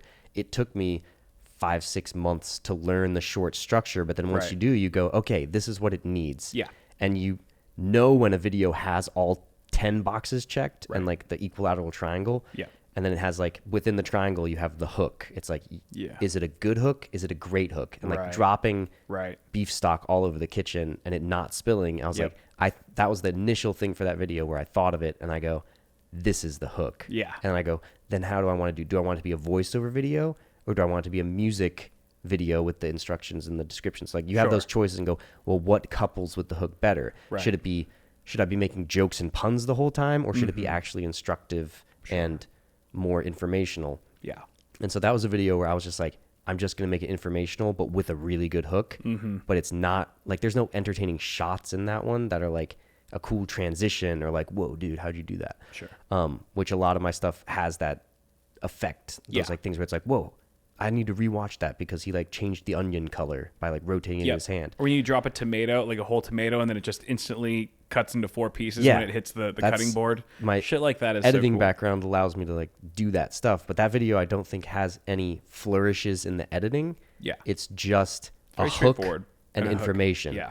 And it popped off, but I wasn't expecting that. But I was just like, "This is a bomb hook." Did you use a trending song for one of those? Because I've noticed that you'll start to use. Yeah, it pisses me off. I'm curious to hear your opinion on that because I started watching more of the videos. I just kind of like I was watching some of them earlier today, and I was like, "Oh, this is a TikTok song." And I was like, "Oh, this is a TikTok." He started using because at some point you weren't, and then eventually you're like.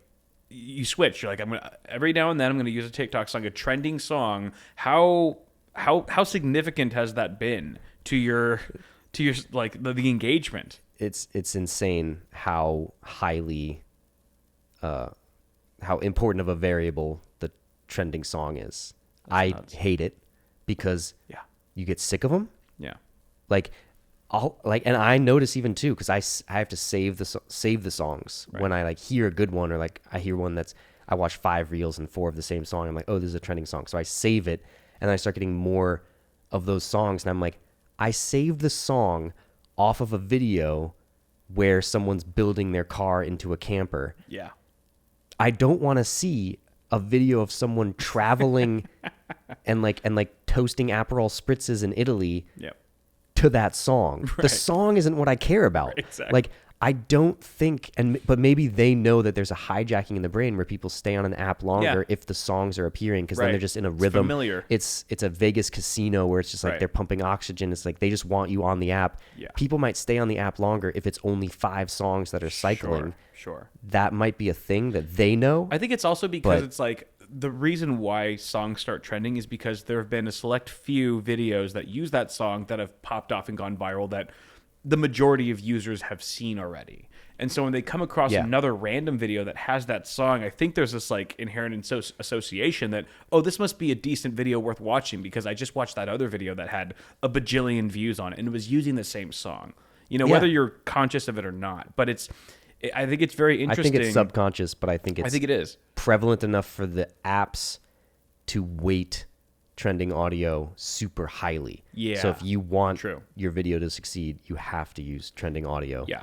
Well, like you can try it otherwise, but it's like, hey, if you want to win a basketball game, you have a much better chance of winning if Steph Curry's on your team. You're not going to win. Yeah, exactly. But like much better chances. For sure. And you could win without Steph Curry, but like if you have the option of just clicking a button and Steph Curry's on your team, click the button, Steph Curry's on your team, and you're using a trending audio song. And then what really do you have to sacrifice other than your soul, you know?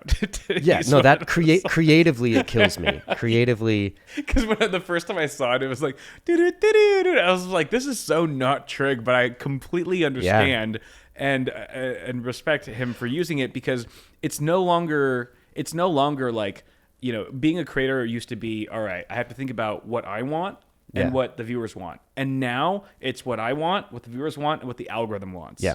And some of those overlap, right? Because some of the things that the algorithm likes is because they know that this is what viewers like. A little bit. Trending audio is a hijacking. Yes. That the algorithm has recognized they can use trending audio to hijack the audience. Yeah. The audience hasn't realized that yet. Yeah. Because I wonder if and how there will be a revolution against that. But my creative twist on trending audio is I slide the track to a different part of it. Like when Makeba was super popular. Makeba.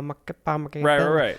That one. It was a different section of the song. I slid to the beginning of the song, which is just like, wee, dum, dum, dum. It's just like a funk beat. It's just like, dum, dum, dum, dum, dum, dum, dum, dum. And like only after like 45 seconds, the first like, wee comes and it's just like echoes and it keeps going with the funk beat. Yeah. I was like, oh, I can do a 45-minute song and it doesn't even get to Makeba, which I also hate playing someone singing over me talking because it's like you just I was like, that's just too competitive. It's too competitive. People aren't gonna get the knowledge, and it might be subconscious as well. They might be paying attention to the video, listening to what I'm saying, reading the subtitles. Exactly. But with someone else singing in the background, you're just not gonna retain it as well. Right. And so for me, there's a value to that. And so I'll find a trending audio song, I'll slide to the part of the audio that doesn't have voice yet. Yeah. And then I also rip it. So like today I posted the pumpkin cheesecake. Yeah. I used a Bad Bunny song, the Monaco song. I slid to the part where he isn't singing, so it's just the intro. Sure. And then this is all super nerd in the weeds, but I slid to the part where he's not singing. It wasn't long enough for the video. So on my computer, I downloaded the song, stripped it, duplicated it, extended it. And then just tacked it on. And then I played the audio at volume 1 and then I cut it in the app to where it only played for 3 seconds. But Instagram still tags that as I used the trending audio. Right. Because I used the trending audio. I linked it on the video. Gotcha. But it's at volume 1 and it only plays for 1 second. And it's synced up to that 1 second where it actually matches my audio track. Yeah. But I exported the full video with the audio track kind of messed up. Yeah, exactly. And like I'll get copyright. Exactly. Whatever. But they're not paying me for it anyway. So sure, exactly.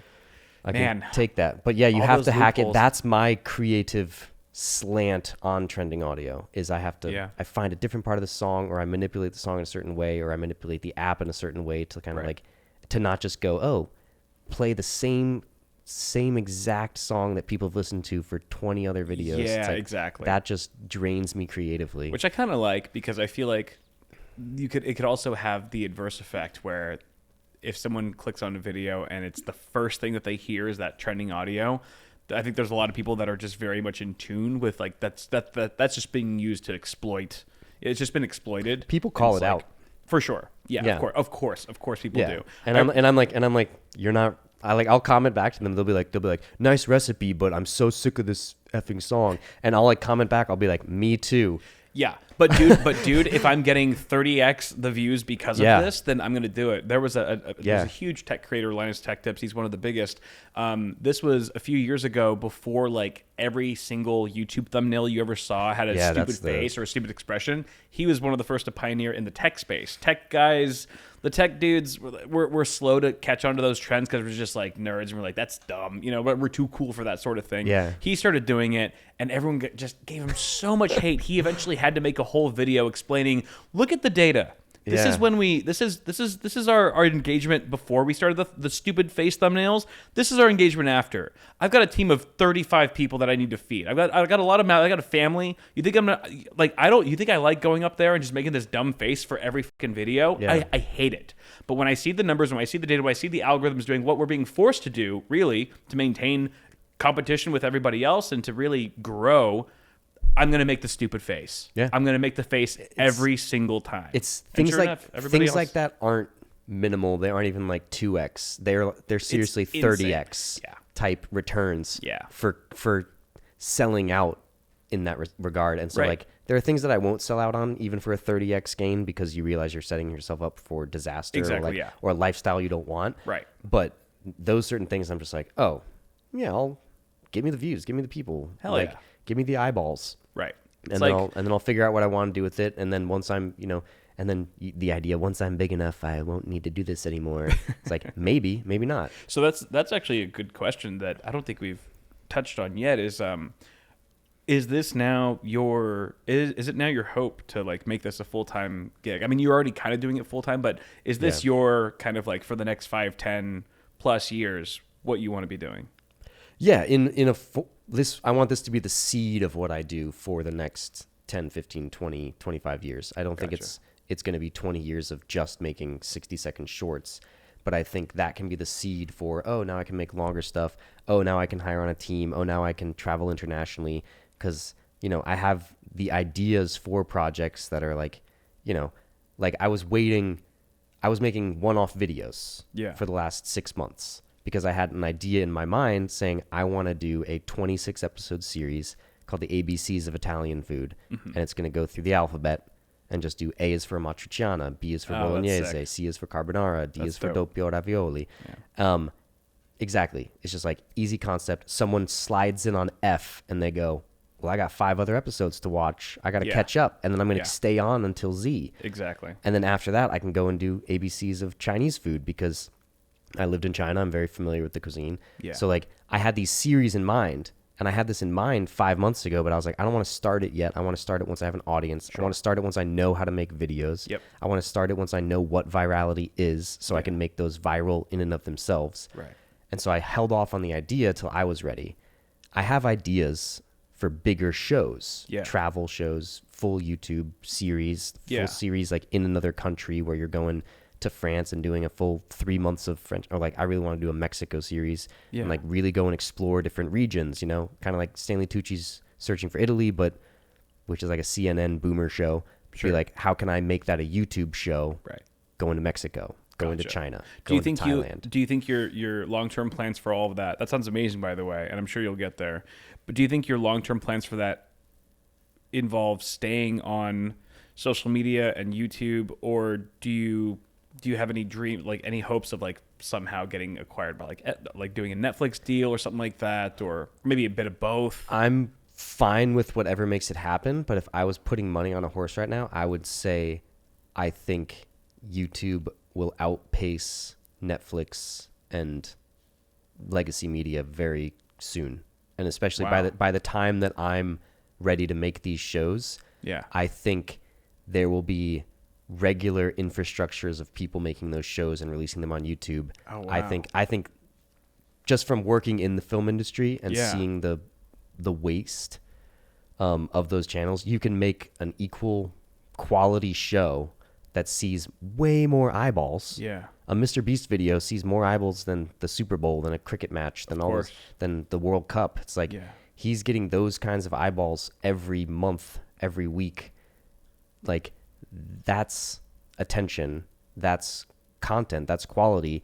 It's like the CGI that he has in his videos clearly is nothing close to a Marvel movie. Sure. But in my mind, I'm like, you're now providing, if you stack all the movies he makes budget up to a Marvel movie, doesn't even it's just compare. like, yeah. And so I think as just a viable business, those small businesses, the small channels, the YouTube channels, which Mr. Beast is a small channel compared to Marvel. Sure. It's like that's kind of the future of what's going to be food shows. Like it was Food Network, then it was Netflix. I think it's going to go to YouTube and be like, oh, this is a food travel show. It's a Josh Weissman That's such a production. That's such a Binging with fascinating Babish Culinary Universe, you know?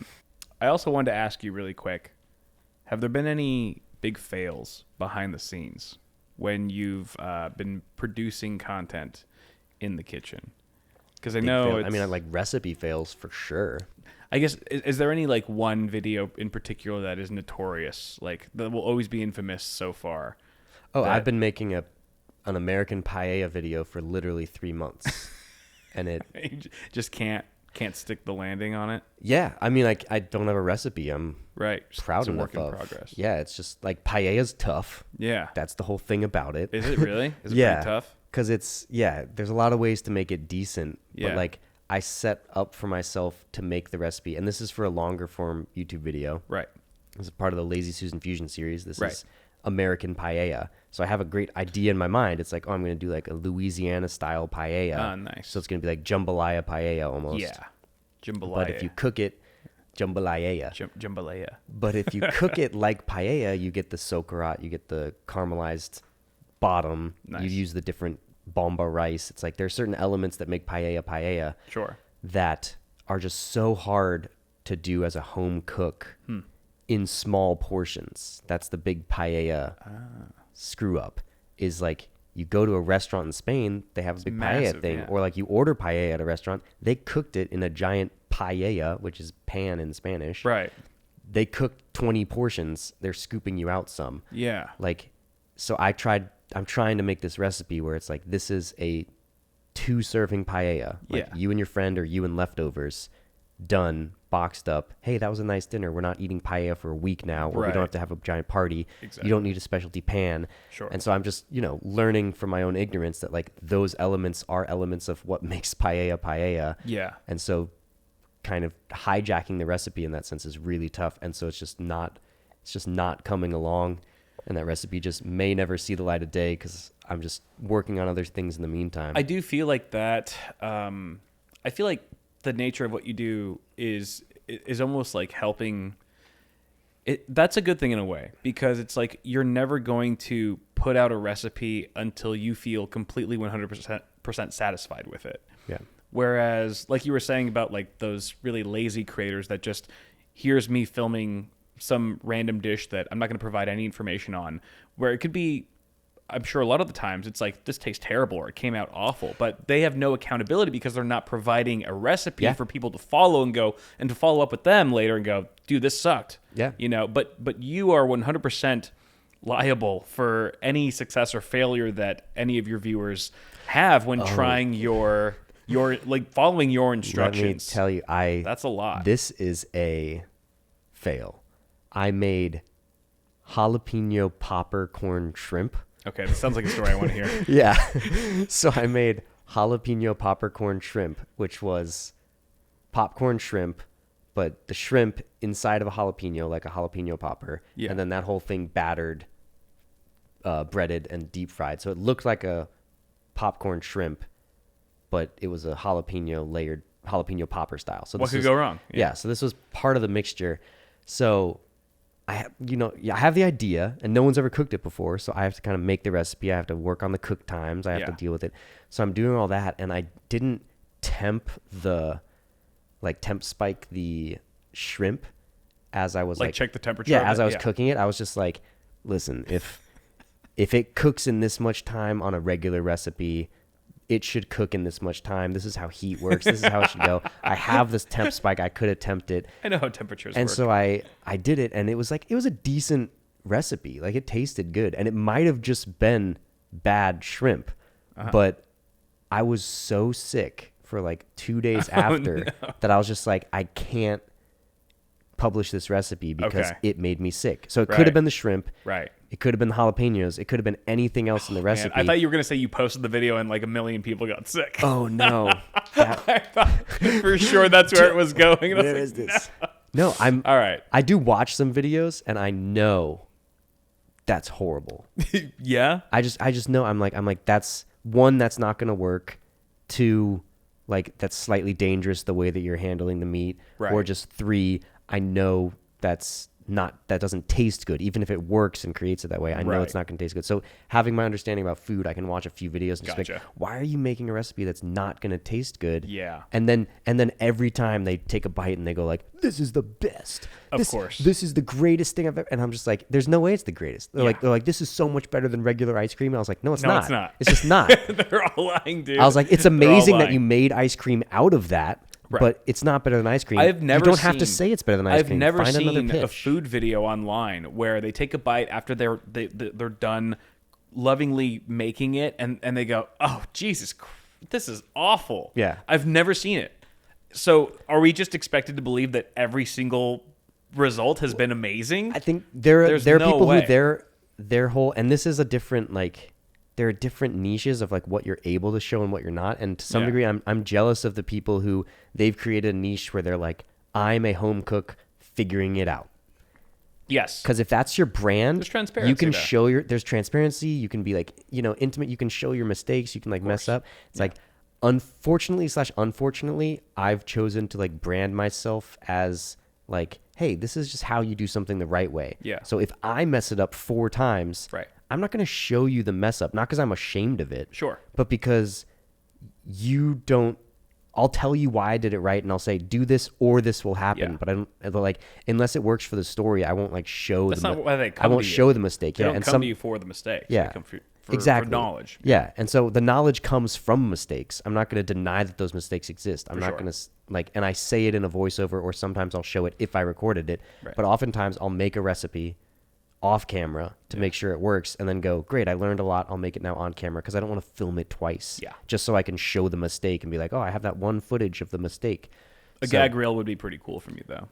I would dig it. Yeah, they're maybe for April Fools. They're in there. Like they're in there. I think a lot of like cursing. I think I burnt half my finger off with some sugar doing the creme brulee stuff. Oh, really? Because I tried to like, it was like all melted sugar, and I was like, oh, it doesn't look good. And I go to like wipe it, and it just sticks to your finger. Oh God! And so it just burnt off like my whole fingerprint. Oh shit! Like villain style. And I was just like, oh gosh. It's like, so like the audio, was it on camera? The audio on the camera, like it's on camera. The only shot is a finger coming in, and there's just the audio of some dude like cussing his brain out. That would be a good just like story, like just an IG story, just like a 10-second like. Yeah, those are I save those. I save those for really IG and do stories with mistakes, or like I did like a photo of like a totally burnt pan. Yeah. It's just like because it's important. People make mistakes. Like it doesn't all look good. Everything's not perfect. Right. Like stuff flies out of the pan as you're like flipping it to make it look cool. It's like all that stuff happens, but there's an element to what I try to do where I'm like, will people learn from the mistakes, or will they learn if I tell them this is the right thing to do, or that mistake could happen? Like, do you need to see it? So I always just weigh those two against one another. But I'm envious of the channels that have been built on people saying, I'm figuring it out and making mistakes, because I'm like, oh, that must be so relaxing. You can just make mistakes and you don't have to worry about it. Well, I do feel like there are certain things that you could learn from other people. So I pulled up some videos here to just help you with your craft. I'm gonna add my chicken, and if the bubbles start to form around it, that means we're good to go. Now realize that you put in way too much fucking oil. Okay. Remove. Oh God.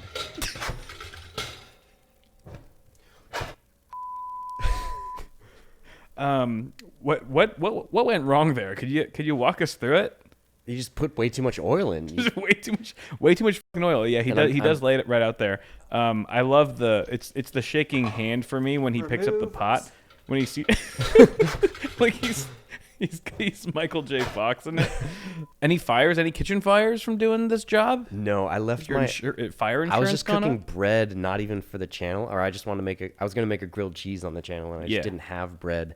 Yeah. And I was like, I don't go to the store. I'll just make bread. I've got time. Yeah. So I made the bread and then I like went out, and it's like, it's weird because you're focused on so many other things when you're cooking. You've got the camera, you've got, you know, your edited mind, you've got their lighting, voiceover, everything.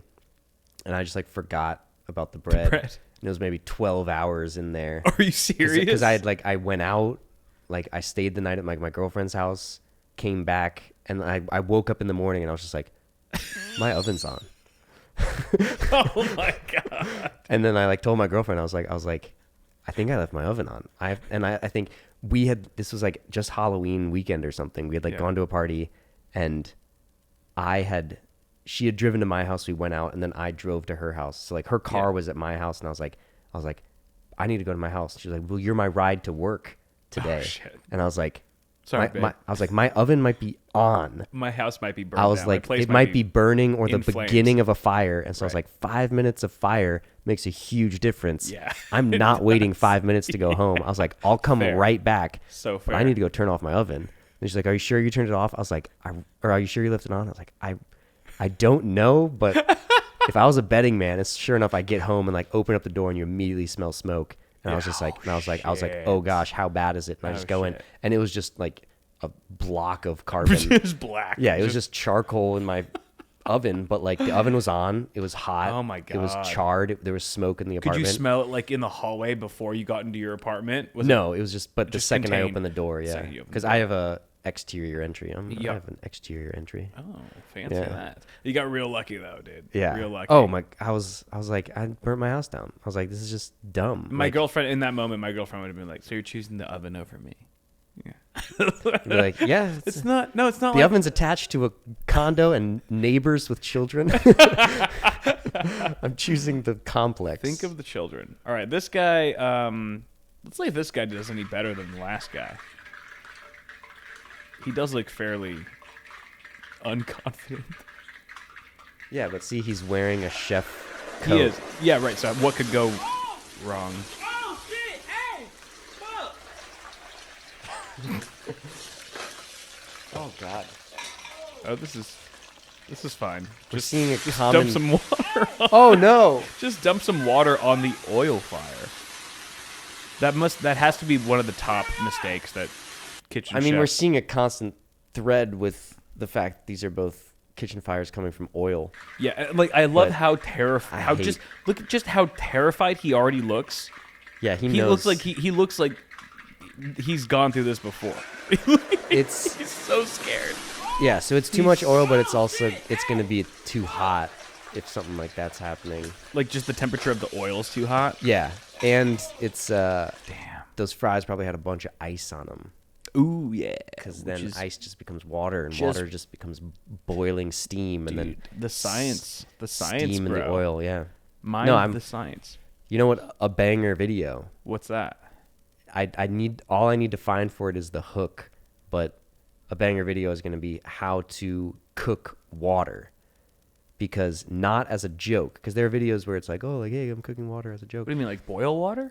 The key to cooking. Like, the easiest way to level up your cooking is to learn how to cook water. What does that mean? I don't even know what that means. Exactly. And so I need to find a way to contextualize it within one sentence. Yeah. So that people know I don't know what that means, but know I want to know what that means. But it's a real thing? So the idea is water... This is going to be super nerdy. Cut this out. So if we need a cut point... It definitely will not. If we need a cut point, this is a good cut point. Water... can only become 212 degrees, and then it becomes steam at sea level, you know? Yeah. So that's as hot as it gets. Yeah. So when people are like, oh, rolling boils are 212 degrees. Right. A single bubble in the pot is 212 degrees. Yeah. The only difference is the rate of transfer from liquid to gas. The temperature is the same. So that's why you'll see, like, you know, you can boil something at whatever temperature and it's just going to like stay, or like a stew or like a simmer. Right. Like Instapots change the time because with pressure, as you can, like, you know, in elevation, the boiling point of water goes down. Okay. So you have to cook your pasta for longer, for example. Right. But with Instapots, they add pressure to the system, which makes the boiling point of water go up, which makes it cook hotter, which makes things cook faster. That's why Instant Pots cook faster. Right. It's because the pressure changes the boiling temperature of water. Right. So if you learn that about water, you can then just look at something like a steak and say, how do I want this steak cooked? A steak is, I believe it's almost like even, it's over 60%, but I think it's like 90% even like water. Damn. It's like you're cooking the water out of the steak, or you're cooking the steak with water. Sure. And so by understanding the water content of the food that you cook, that's normally what you're actually cooking. Interesting. The food is just the host of the water, and you're actually cooking the water out of a steak, or cooking the water out of your vegetables, or cooking the water within. I mean, a microwave, the only thing a microwave does is vibrate water. Right. So that's literally the only interaction, and you can cook with a microwave. Yeah. So it's like, in order to cook anything, most dishes, you're actually only interacting heat with water. And by interacting with the water, or the lack of water, you're browning your steak. If you just put a steak in water, you'll cook it. It's just going to be gray. We could just clip this part of the podcast, and you could just upload that. That I need to find, but like that is going to blow people's minds. It's going to help. It's going to help people so much because you just go like, why can't my steak brown? It's like, you could just make a video that's like, here's how to make a perfect steak. Yeah. It's like, that can be a video, but I'm just like, to actually help home cooks, it'll like change your brain, and you're like, oh, I keep burning my onions. It's like, if you're a new home cook and you're just like, oh, I don't want to burn it, put it in water. Just put a small layer of water in your pan, and that's just going to make it 212 degrees. Damn. That's why the pumpkin recipe worked first try. I knew pumpkins have a boatload of water in them. So I was like, I was thinking, oh, do I need a water bath for the cheesecake? I was like, no, it's covered in water. It's wrapped in a pumpkin.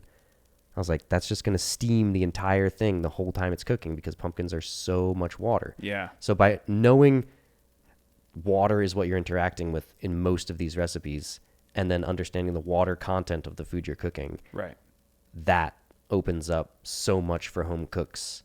And just know water doesn't get hotter than 212 degrees. Right. Cap it. I would highly suggest you get on that video before this episode goes live, because I don't want anyone stealing that another from food content. No, if they can find a hook that works, because it's the nerdier the concept, like the better that hook has to be. You have to drop a pot of stock for people to be like, I'm going to sit and listen to how to make a stock for 60 seconds. It's like, you've got to find the hook. Yeah. And so I've been thinking about that one for months, being like, how can I hook it? You'll get there. Yeah, I know I will. But, if you ever run into a burning situation, this person's got a great method. This is just a little fire here, but she's blowing on it. Another oil fire. She's just using her breath to blow out the flames. What's going on with the ceiling flame? It's that just adds to the flavor of the meat, I'm sure.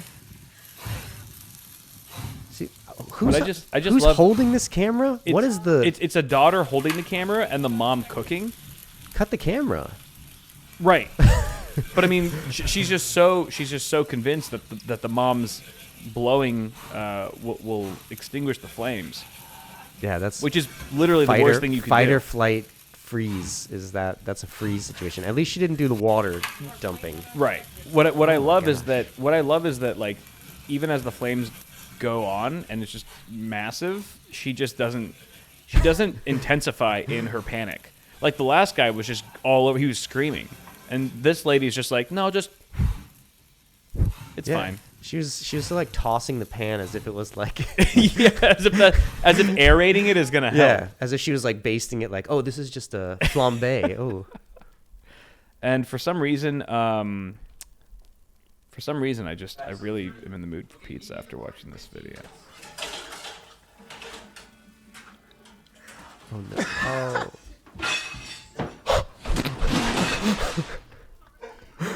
Yeah, from bad to worse. Don't just stop. That's how you burn down the house. I'm sure you've probably already seen this very viral clip, but I just think it's worth re-showing. I had no idea it'd be so hard trying to cut the avocado. Those avocados. Oh yeah. In the middle, and then I'm not sure if you're supposed the woman to with the knife cover. Oh yeah. Gosh, cutting avocado is not easy. Like it shocks me that there are people out in the world that are that inexperienced with just food. I got asked to be on a cooking competition show. Yeah. I'm still in the running. I would say yes, but it was funny that while talking to them, I was like, yeah, I really don't think I'm good enough to be on a cooking show. Like that's probably like not. It's not like my show. It would be the competition one. Sure. But I was just like, yeah, I really don't think. I was like, I don't want to be the butt of the joke. Like I don't want to be. And then you watch that and you're like, yeah, I'm not gonna do that. Yeah, right. Well, is it like a worst cooks in America type show, or no? Is It's it like so then I watched the show to then see like what are the levels, and I was kind of like, yeah, I'm middle of the pack. Okay. Like yeah. I was like, there are people where I'm just like, okay, yeah, they don't know how to cut something like with a knife correctly. Like I can outpace them in that sense. But I was like, then there are people who are Michelin, like, oh, I was the line cook at a Michelin star restaurant, and they're doing these, balsamic reduction sauces, and I was just like, right, I can conceptualize that, but I don't know if I could think of it in whatever it is, 45 minutes, however much they have. Sure. But knowing like, okay, I would be middle of the road, so I'm not going to be fully embarrassed. Right. And then seeing how the show also cuts people and interacts, it's like it's a super respectful show for the audience. So I was like, that's cool. So I came back and was like, yes, I would do it. But that was definitely my first thought. I was just like, you get on that show, you do something stupid, one thing stupid. Yeah, right. Your reputation's just in the gutter. That's any reality TV. You're at the whim of the editor. Right. So you say one mean thing, they make it sound like that's the only thing you said. Yeah, that's true. And they didn't cut in your apology. It's like in a cooking show, it's like you cut through one avocado seed. Yeah. And that's the only footage they use. And it's like she might have gone on and won the competition, but because that's the part that got clipped and went viral, nobody else sees the other 90% of it. She's the avocado. She's for sure. It's like, dude, social media is scary, bro. Yeah, so I would know, like, I would probably mess something up, but it would be like watching the show. They were nice to their guests. They made people seem better than even they were. So you're still in talks with them as to whether or not it's going to happen? Yeah, I would like to. That's cool. NDA, baby. I wanted to wind things down with some casual conversation about different food quirks. One of the things that I like to talk about on this show with random people are just like different quirks and like idiosyncrasies that we have. And I think food's obviously a hot topic for this episode. So one of the food quirks that came across me very recently, I was at the grocery store with my girlfriend. Yeah, what is a food quirk? So there's many examples of food quirks. Sure. But this one is, we were at the grocery store and we were getting bananas, like a couple bananas, like a bunch. Mm-hmm. And she put it in a bag. And I was like, you bag your bananas?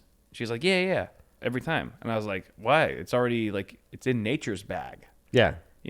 So in my the question store to you, or at home? Or she left it in the bag at home? At store. No. Like once you get home, she took it out of the bag.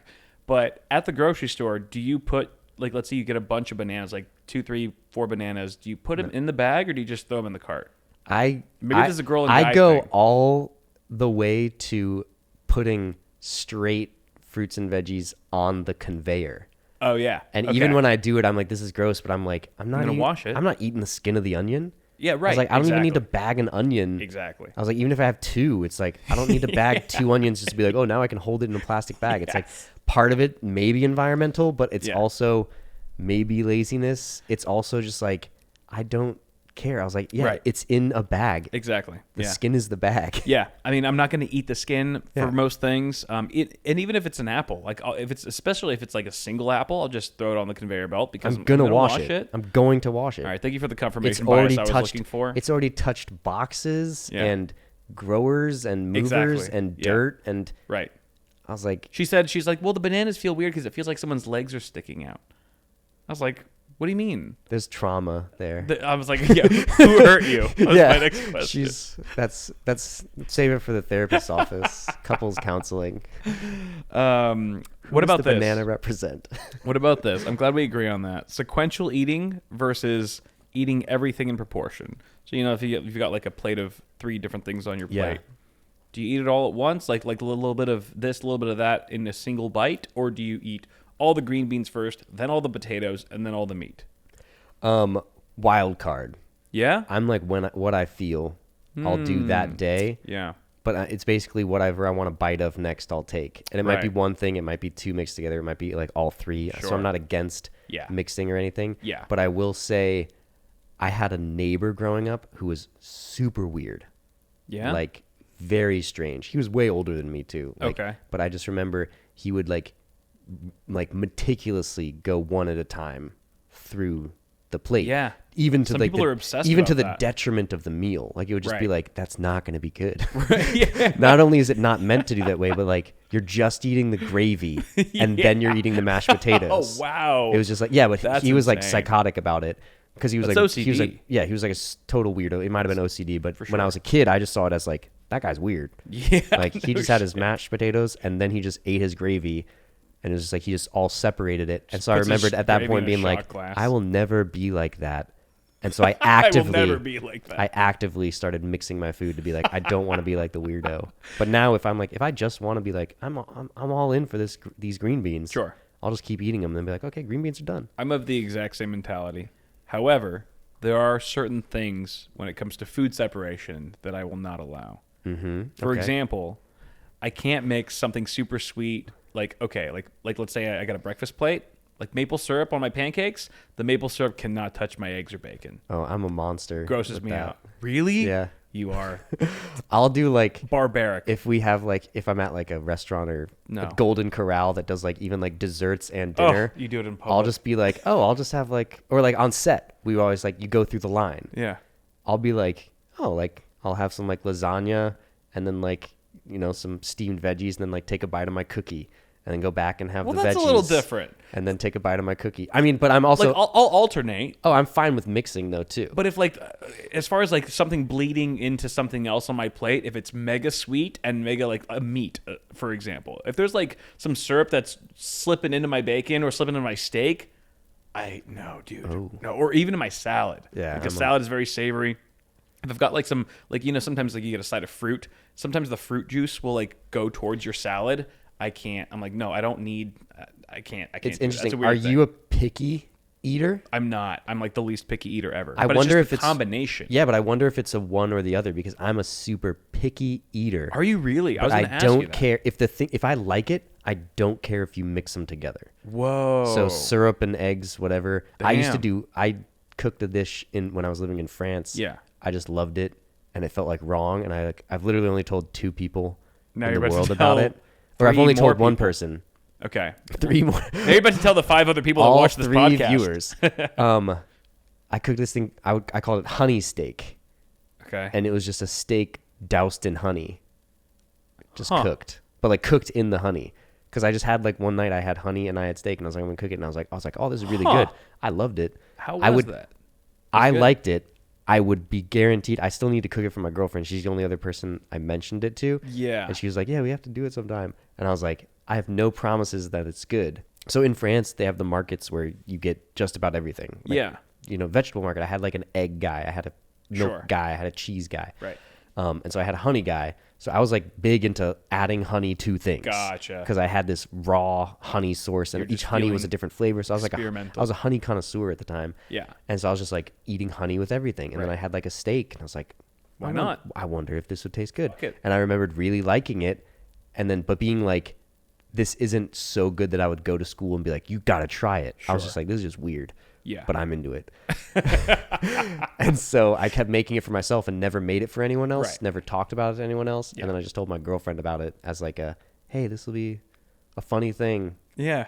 And so we've yet to make the recipe, but like I'm fine if things mix, but there's so many things that if there's a pickle on my plate, Yeah. I'm not eating anything on the plate Really? because I just don't eat pickles. I just hate them. Really? Oh, pickles are my Disgusting. fave. I love pickles so much. Yeah. Olives? You have bad taste. You good with olives? Disgusting. Really? Revolting. I feel like olives are so like common in like Italian food too. Can't even. You love- I know, you but love Italian food. Yeah, but you can't even like Whoa. pick an olive off of something and then have me eat it. I'll just Mushrooms? be like, I'm fine with them. I don't like the. Oh my I don't God. like the button kind of mushrooms. You and really I are don't- picky. And I don't like mushrooms if they're not like at some point charred.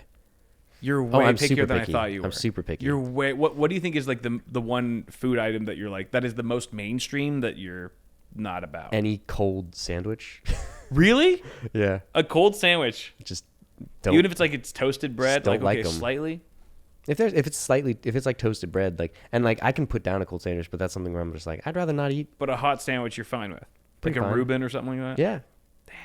But I don't eat mustard. I don't eat ketchup. Mustard? I do hot dogs naked. You're an anti-vinegar guy?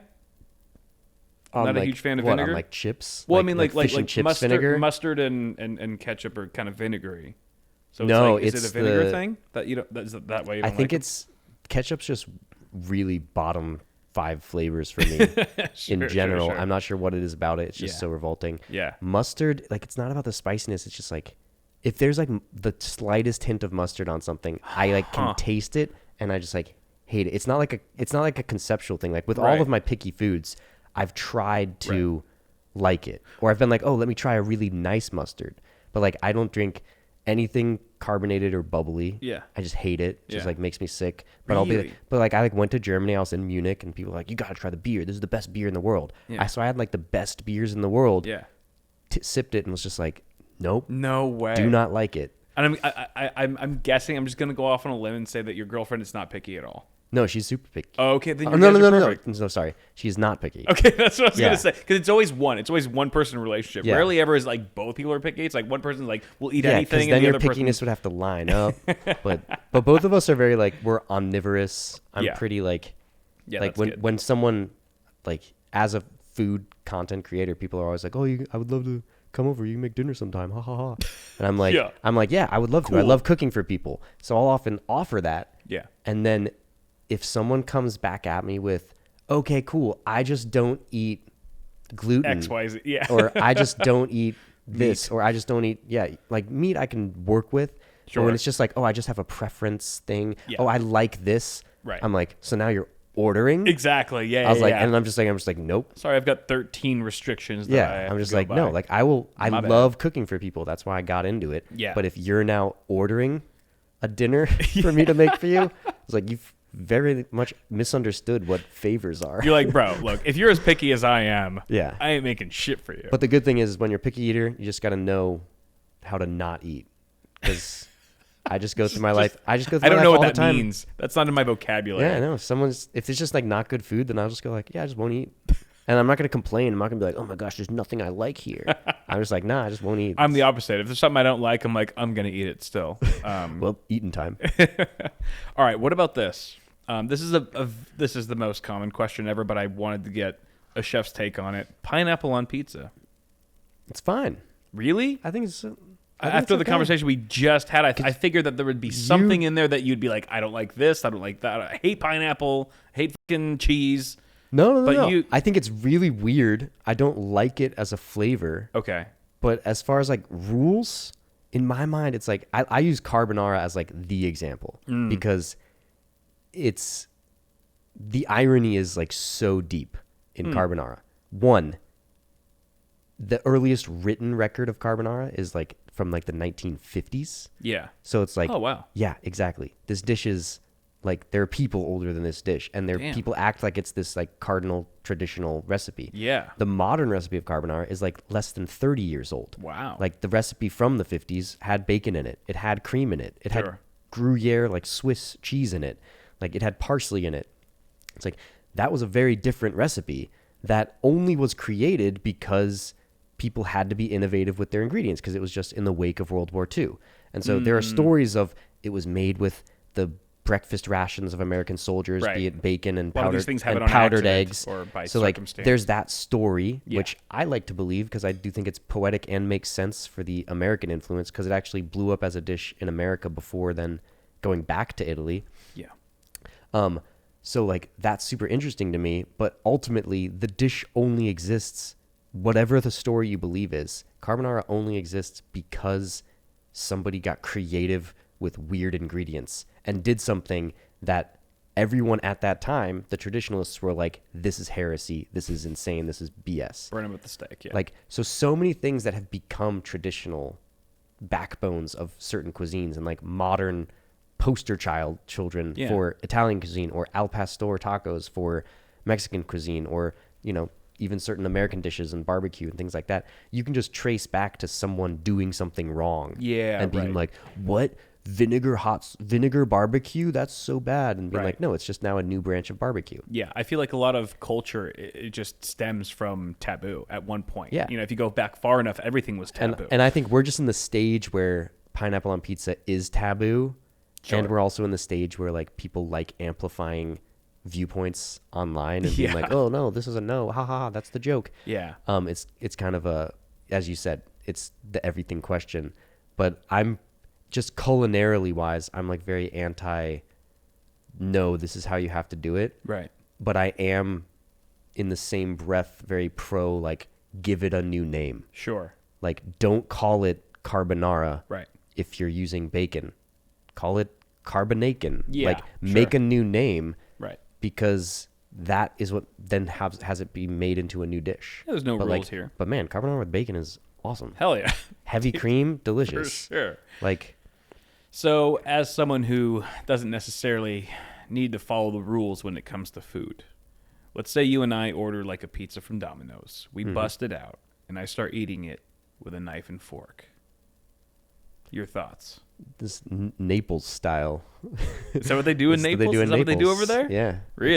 It's all just fork that and part? knife. Just in Naples? That part of Italy? Yeah, because Neapolitan pizza is a lot softer crust. Like if you held it up, it would droop. Ah. It was like So New they're York all, style almost. Yeah, it's wetter even than New York. Oh, wow. But it's but yeah, that's their style. But you wouldn't mind if So I would someone just say pulls out you're- a fork with Just like, say you're European. I'm actually fancier than I mean, if you. you did chopsticks, I would make fun of you.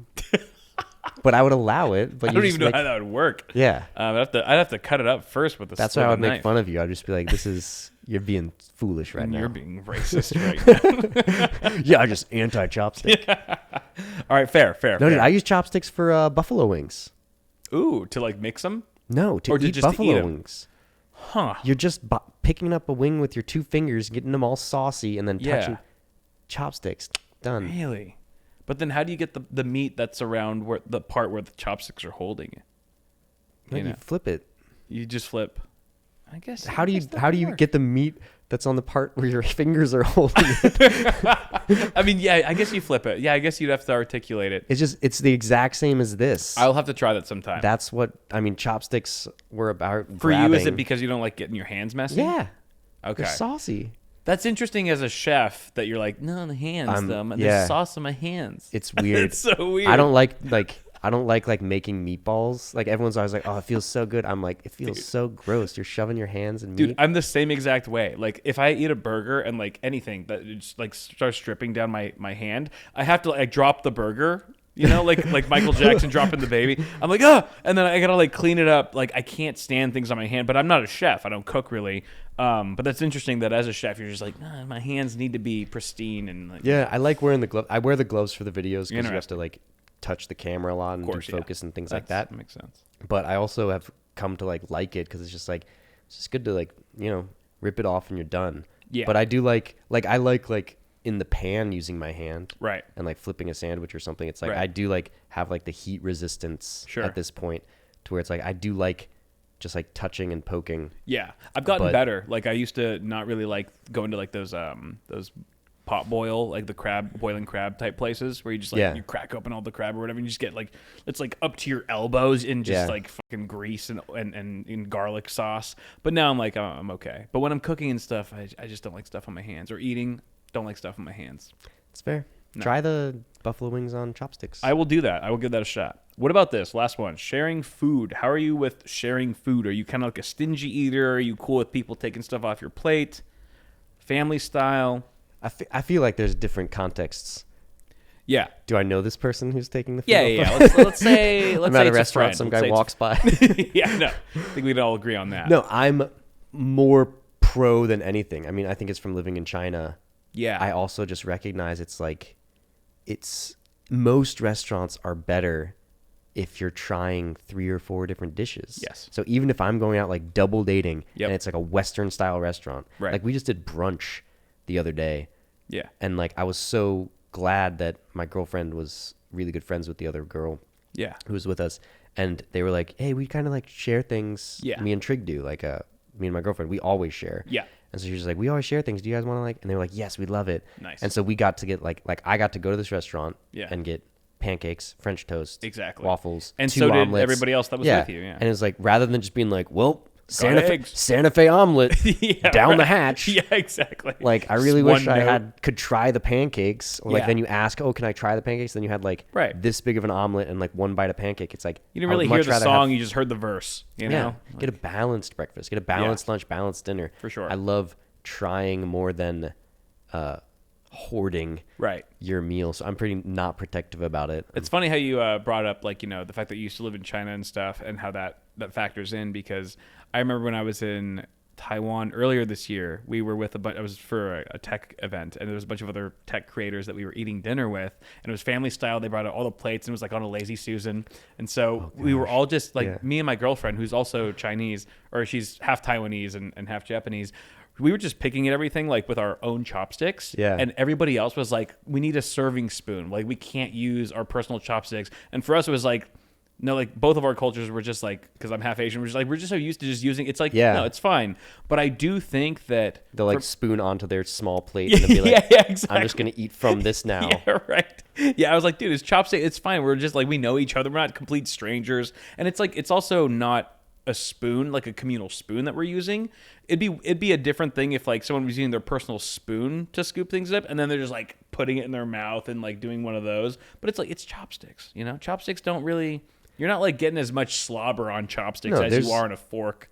But you're also not like digging through, but like, I think there's questionable health reasons to not do it, but I do think culturally though. Have you ever been to a Asian restaurant with some like a blend, or with some like Westerner just people who will order just like kung pao chicken and just pound a plate of kung pao chicken? Just like the single plate. Or like what we'll do is, because I've gone before where it's like, I'll tell people, I'll be like, hey, this is a family style restaurant. Yeah. So but let's talk about what kind of dishes we want. Sure. And so I'll be like, hey, the eggplant's really good. Yeah. We should get a chicken and a fish. Right. And then like someone, just eat let's call them Brian or whatever. A Chad. Yeah. A Chad. Chad's better because I don't even know a Chad. But like Chad goes like, oh, like we should get the sweet and sour ribs. Yeah. And I'm like, great idea, Chad. We'll get the ribs too. Like we don't have any pork yet. So like that's a great ad.